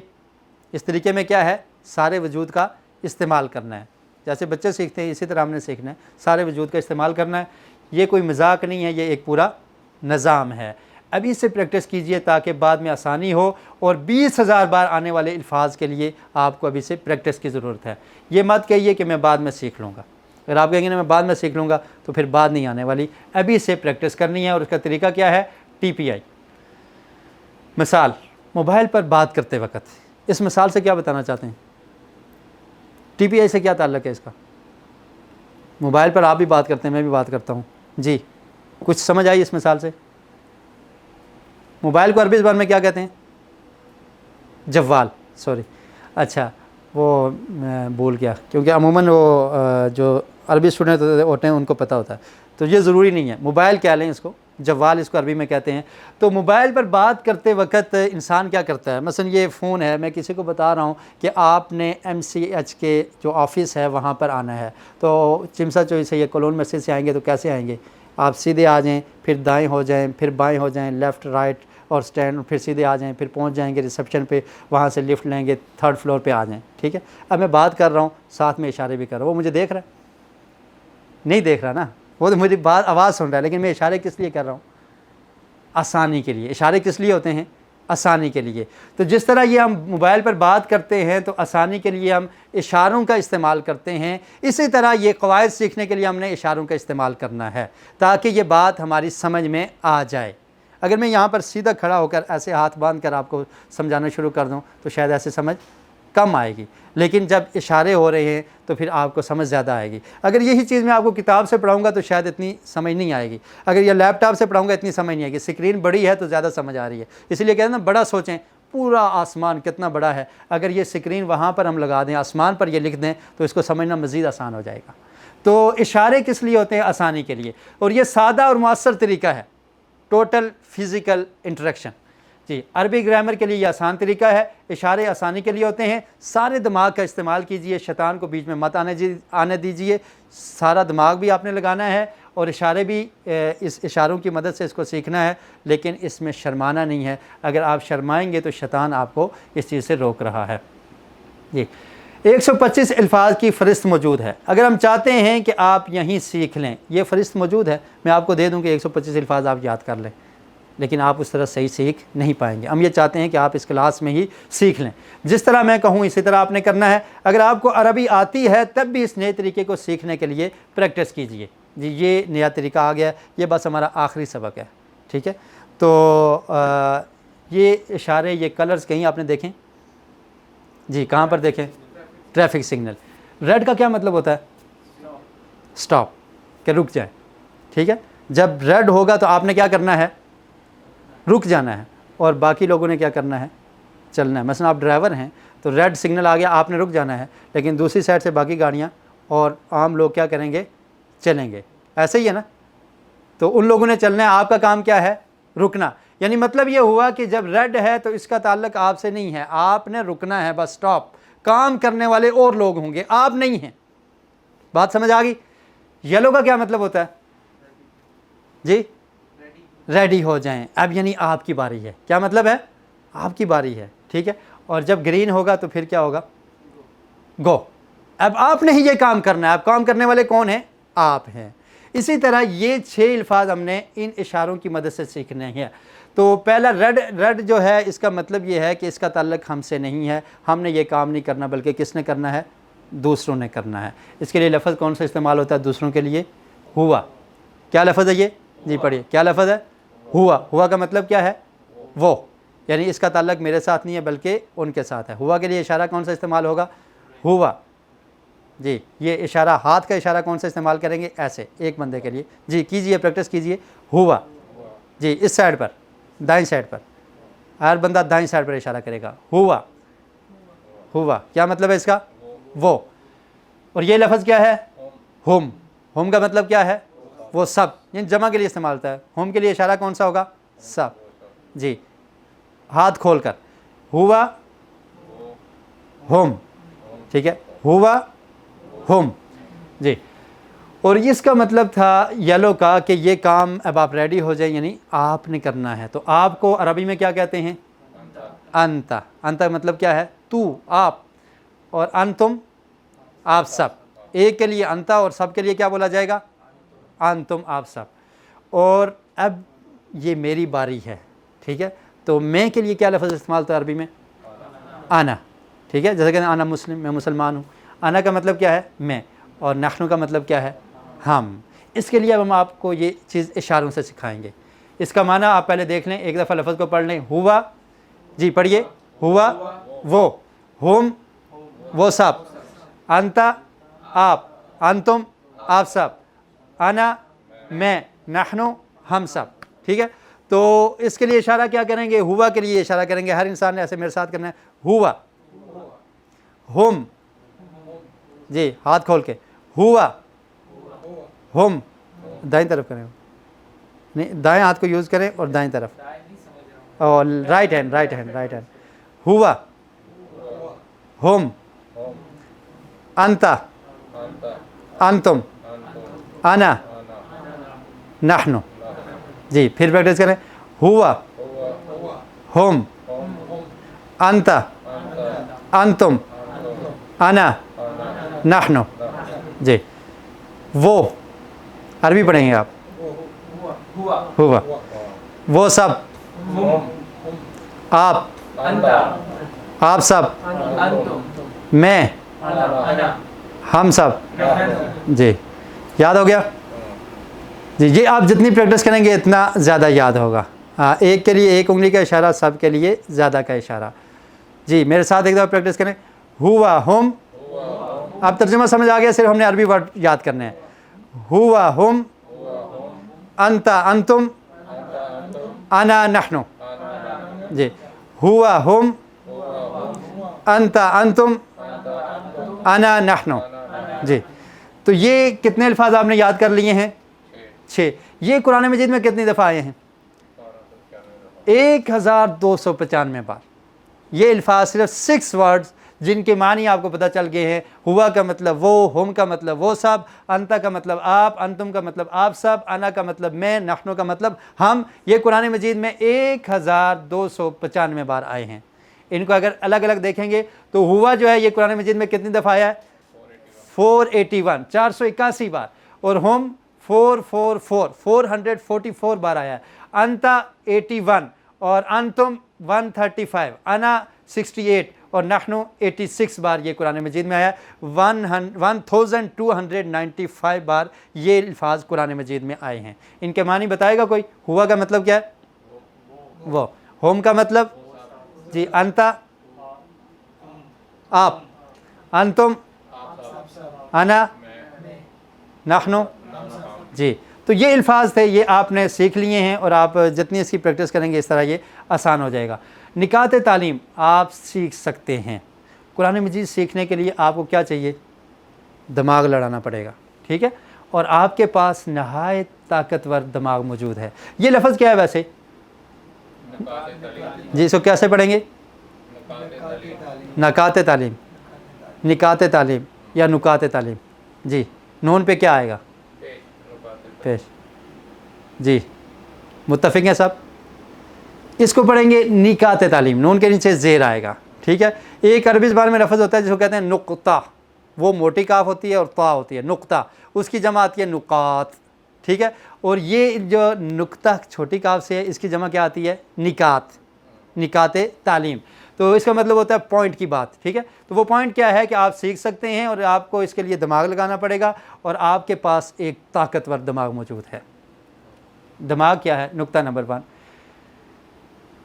کیا لکھا ہوا ہے؟ یہ 100 بلین برین سیلز. آپ کے دماغ میں جو سیلز ہیں ان کی تعداد کتنی ہے؟ 100 بلین. 100 بلین سیلز ہیں، برین سیلز جن کو کہا جاتا ہے. اور پھر ہر خلیے کی 20,000 تک شاخیں ہیں. ان میں سے ہر خلیے کتنی شاخیں ہیں؟ 20,000 شاخیں ہیں. یہ چھوٹی جو کھوپڑی ہے اس میں کیا کچھ ہے، اللہ تعالیٰ نے کیسے بنایا اس کو. اور پھر 500 ٹائمز پر سیکنڈس یہ حرکت کرتے ہیں. 500 ٹائمز پر سیکنڈس، ایک سیکنڈ میں 500 مرتبہ ان کی حرکت ہوتی ہے. آپ دیکھیں اگر انسان اس کے پاؤں میں تکلیف ہو جائے تو پورے جسم کے رونگٹے کھڑے ہو جاتے ہیں. یہ تکلیف فوری طور پہ ہمارا دماغ ہمیں بتاتا ہے کہ تمہارے پاؤں پہ فلاں جگہ پر تمہیں چیونٹی نے کاٹا ہے اور پورا جسم حرکت میں آ جاتا ہے. اور اس کے علاوہ آپ دیکھیں اگر آپ بائک چلا رہے ہیں، موٹر سائیکل چلا رہے ہیں، تو آپ کا دماغ ایک وقت میں کتنا کام کر رہا ہوتا ہے. آپ نے آگے گاڑی کو بھی دیکھنا ہے، کوئی گاڑی نہیں ہے، دائیں بائیں بھی دیکھ رہے ہیں، پیچھے بھی دیکھ رہے ہیں. یہ آپ کا دماغ سے آپ کو یہ پتہ ہے میں ریس بھی دے رہا ہوں اور پاؤں کلچ پہ بھی رکھا ہوا ہے، بریک بھی لگانی ہے. ایک وقت میں یہ دماغ کتنے کام کر رہا ہے. تو اتنا مضبوط دماغ اللہ رب العالمین نے آپ کو دیا ہے کہ جس میں 100 بلین سیلز ہیں اور ہر خلیے میں 20,000 تک شاخیں ہیں، اور یہ 500 مرتبہ ایک سیکنڈ میں یہ حرکت کرتے ہیں. تو کیا ثابت ہوا کہ ہمارے دماغ کی صلاحیت بہت زیادہ ہے، مگر ہم کیا کرتے ہیں؟ بہت کم استعمال کرتے ہیں. جس چیز کو استعمال نہ کیا جائے تو وہ کیا ہو جاتی ہے؟ خراب ہو جاتی ہے. گاڑی اگر پڑی رہے، کوئی چلانے والا نہ ہو، تو کچھ عرصے کے بعد وہ کام کرنا چھوڑ دیتی ہے، اس کا انجن خراب ہو جاتا ہے. لوہے کو اگر آپ رکھتے ہیں اس کو زنگ لگ جاتا ہے. تو اسی طرح ہمارے پاس دماغ، ہماری صلاحیت بہت زیادہ ہے لیکن ہم بہت کم استعمال کریں. یہ انسان کا دماغ ہے نا جس نے ہوا میں جہاز کو اڑا دیا، چاند تک لوگ پہنچ گئے، یہ دماغ سے ہوا. کتنی بڑی بڑی ایجادات ہیں، ایٹم بم تیار کر دیا انسان نے، تو یہ دماغ سے ہوا. ہمارے پاس دماغ ہے لیکن ہم اس کو کیا کرتے ہیں؟ استعمال بہت کم کرتے ہیں. والیوم کنٹرول نوب، یہ ایک مثال دی ہے کہ اگر آپ ساؤنڈ سسٹم کو دیکھا ہو تو اس کے والیوم کو جیسے جیسے آپ سیٹ کرتے جائیں گے اس کی آواز مزید بہتر سے بہتر ہوتی چلی جائے گی. اسی طرح جیسے جیسے ہم دماغ کو استعمال کرتے چلے جائیں گے اس کی صلاحیت مزید بڑھتی چلی جائے گی. نقطہ نمبر 3، آپ 60 برس کے بھی ہو جائیں تو دماغ کے صرف کتنے خلیے مرتے ہیں؟ 3%. 60 برس کے بھی ہو جائیں تو صرف 3 خلیے مرتے ہیں. اور کتنے زیادہ خلیے تھے؟ 100 بلین برین سیلز ہیں اور جس میں سے 20,000 اس میں شاخیں ہیں. تو صرف 3% مرتے ہیں. بھول کیوں؟ یادداشت کے قواعد کا لحاظ نہ کرنے کی وجہ سے. انسان کہتا ہے میں بھول جاتا ہوں. وجہ کیا ہوتی ہے کہ جو قواعد ہیں کہ کسی چیز کو یاد کیسے کرنا ہے وہ قواعد کا ہم خیال نہیں کرتے، اس لیے ہم بھول جاتے ہیں. اس کی مثال میں بھی آپ کو ایک دوں گا. تو امام شافعی رحمۃ اللہ علیہ سے ان کے ایک شاگرد نے پوچھا، امام وقیع، کہ مجھے بھول ہو جاتی ہے، بھول جاتا ہوں، اس کی مجھے کوئی دعا بتا دیں. تو انہوں نے کہا کہ میں تجھے نصیحت کرتا ہوں کہ ترک المعاصی، گناہوں کو چھوڑ دیں. اور پھر دوسرا جملہ بہت ہی مزیدار ہے، فرمایا کہ میں بھول جاتا ہوں، مجھے جو سبق ہے یاد نہیں رہتا تو میں بھول جاتا ہوں، کوئی دعا بتا دیں. فرمایا گناہوں کو چھوڑ دو، بھولے گا نہیں. اور پھر فرمایا کہ کیونکہ یہ علم یہ نور ہے اور گناہ کیا ہے؟ ظلمت اور اندھیرا ہے، اور جس دل میں گناہ ہو اندھیرا ہو وہاں پر یہ نور نہیں آتا. تو فرمایا گناہوں کو چھوڑ دو تمہیں بھولو گے نہیں. قرآن کیوں بولتا ہے؟ کیونکہ ہمارے حالات ایسے ہیں، ہم ظلمت سے بھرے ہوئے دل ہیں، ہمارے گناہوں کی دلدل میں پھنسے ہوئے ہیں. جب گناہوں سے نکلیں گے، اور آقا علیہ السلام کا فرمان ہے کہ جب انسان ایک گناہ کرتا ہے اس کے دل پہ کیا ہوتا ہے؟ ایک سیاہ نقطہ لگ جاتا ہے، اور جب مزید گناہ کرتا ہے دل پورے کا پورا سیاہ ہو جاتا ہے. اللہ نے کیا فرمایا ایسے دلوں کے بارے میں؟ کلا بل ران علی قلوبہم، کہ اللہ تعالیٰ نے ایسے دلوں پر زنگ لگا دیا ہے، مور لگا دی ہے، پھر سمجھ نہیں آتی. تو یہ ایک کیا ہے کہ قواعد کا لحاظ رکھیے، گناہوں سے انسان دور رہے گا، قرآن سمجھ آنا شروع ہو جائے گا خود بخود. میرے پاس ایک اسٹوڈنٹ آتا تھا تو وہ خیر بڑے ہی اس کے ساتھ کوشش کی لیکن وہ قرآن کے لیے نہیں چل سکا. ابھی وہ پاکستان چلے گئے ہیں. تو میں نے نا ایک دفعہ تنگ آ کر اس کو یہ کہا کہ یار آپ کیا کھاتے ہو؟ کہنے لگا کچھ نہیں، ایسے ہی کھاتا ہوں. میں نے کہا کہ فلاں فلاں چیزیں کھاتے ہو؟ کہتا ہے ہاں کھاتا ہوں. میں نے کہا آپ جو ہے نا حلال فوڈ کھایا کرو. کہتا ہے نہیں میں حلال ہی کھاتا ہوں. لیکن پھر میں نے اس سے پوچھا میکڈونلڈس کی فلاں فلاں چیزیں، کہتا ہے ہاں گھر سے آتا ہوں کھا لیتا ہوں. تو بس اوقات یہ چیزیں بھی اثر انداز ہو جاتی ہیں کہ جب رزق حلال نہ ہو تو اللہ رب العالمین کا قرب حاصل نہیں ہوتا. جی نقطہ نمبر 4، ورزش ضروری ہے دماغ اور پٹھوں کے لیے. اس کے لیے ضرورت کیا ہے؟ ورزش کی ضرورت ہے. زیادہ ضروری زیادہ عمر والوں کے لیے ہے. جب بوڑھے ہو جائیں ان کو ڈاکٹر بھی کہتے ہیں تھوڑے واک کیا کریں، آپ چلا پھرا کریں، ورزش کیا کریں. اور اسی لیے ہم ہائکنگ کرتے ہیں کہ تاکہ ہمارا جسم فٹ رہے. ٹھیک ہے عمر بھائی؟ جی کوئی کوشچن؟ جی بس یہ ختم ہو رہی ہے آخری چیزیں. تو ورنہ خلیے مرنے لگیں گے. اگر آپ دماغ کی ورزش نہیں کریں گے تو کیا ہوگا؟ خلیے بھی مرنے لگیں گے. کیوں نہ قرآن کے لیے کیا جائے؟ تو اگر دماغ کو ہم نے یوز کرنا ہے تو کس کے لیے کریں؟ قرآن مجید کے لیے کریں. اور اس میں کیا ہوگا کہ خاص رحمت بھی ساتھ ہوگی، اللہ رب العالمین کی رحمت بھی ساتھ ہوگی. تو دماغ کے خلیوں کو بچانا ہے تو اس کے لیے محنت کیجیے، اپنا زبردست دماغ استعمال کیجیے. اگر کوئی آپ کو کند ذہن کہے تو کیا آپ قبول کریں گے؟ کوئی کہے کہ آپ کن ذہن ہے، آپ کا ذہن ٹھیک نہیں ہے، تو کوئی انسان نہیں قبول کرے گا، اس کو مارنے کے لیے کھڑا ہو جائے گا.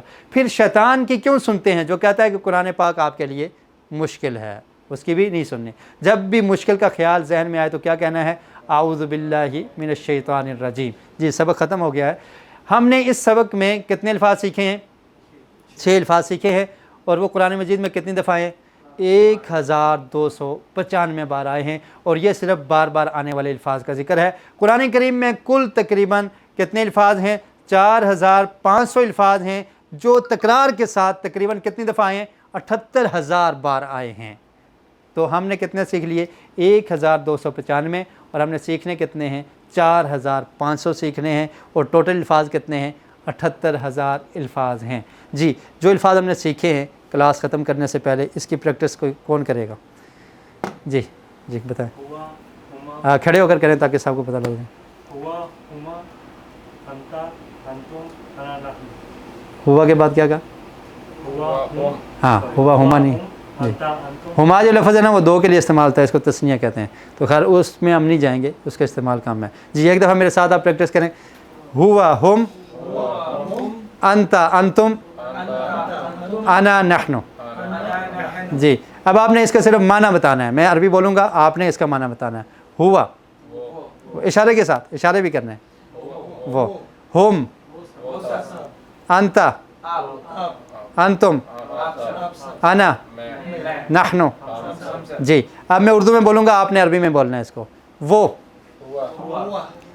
وہ سب، آپ، آپ سب، میں، ہم، نحن۔ جی تو اس کو ایسے آپ نے یاد کرنا ہے، اس کی پریکٹس بھی کرنی ہے، تو انشاءاللہ یہ آسان ہو جائے گا۔ نبی کریم صلی اللہ علیہ وسلم کی حدیث ہے، خیرکم من تعلم القرآن وعلمہ، تم میں سے بہترین وہ ہے جو قرآن سیکھے اور سکھائے۔ اللہ تعالیٰ نے جب اس مبارک سلسلے میں ہمیں شامل ہونے کی توفیق دی ہے تو دعا کیجئے کہ اللہ تعالیٰ ہمیں ہمیشہ اسے جاری رکھنے کی توفیق دے۔ آخر میں ہم یہ دعا کریں گے، یہ کفارہ مجلس اس کو کہا جاتا ہے کہ مجلس کے آخر میں یہ دعا پڑھنی چاہیے۔ سبحانک اللہم و بحمدک، اشہد ان لا الہ الا انت، استغفرک و اتوب الیک۔ تو ریفریشمنٹ کا انتظار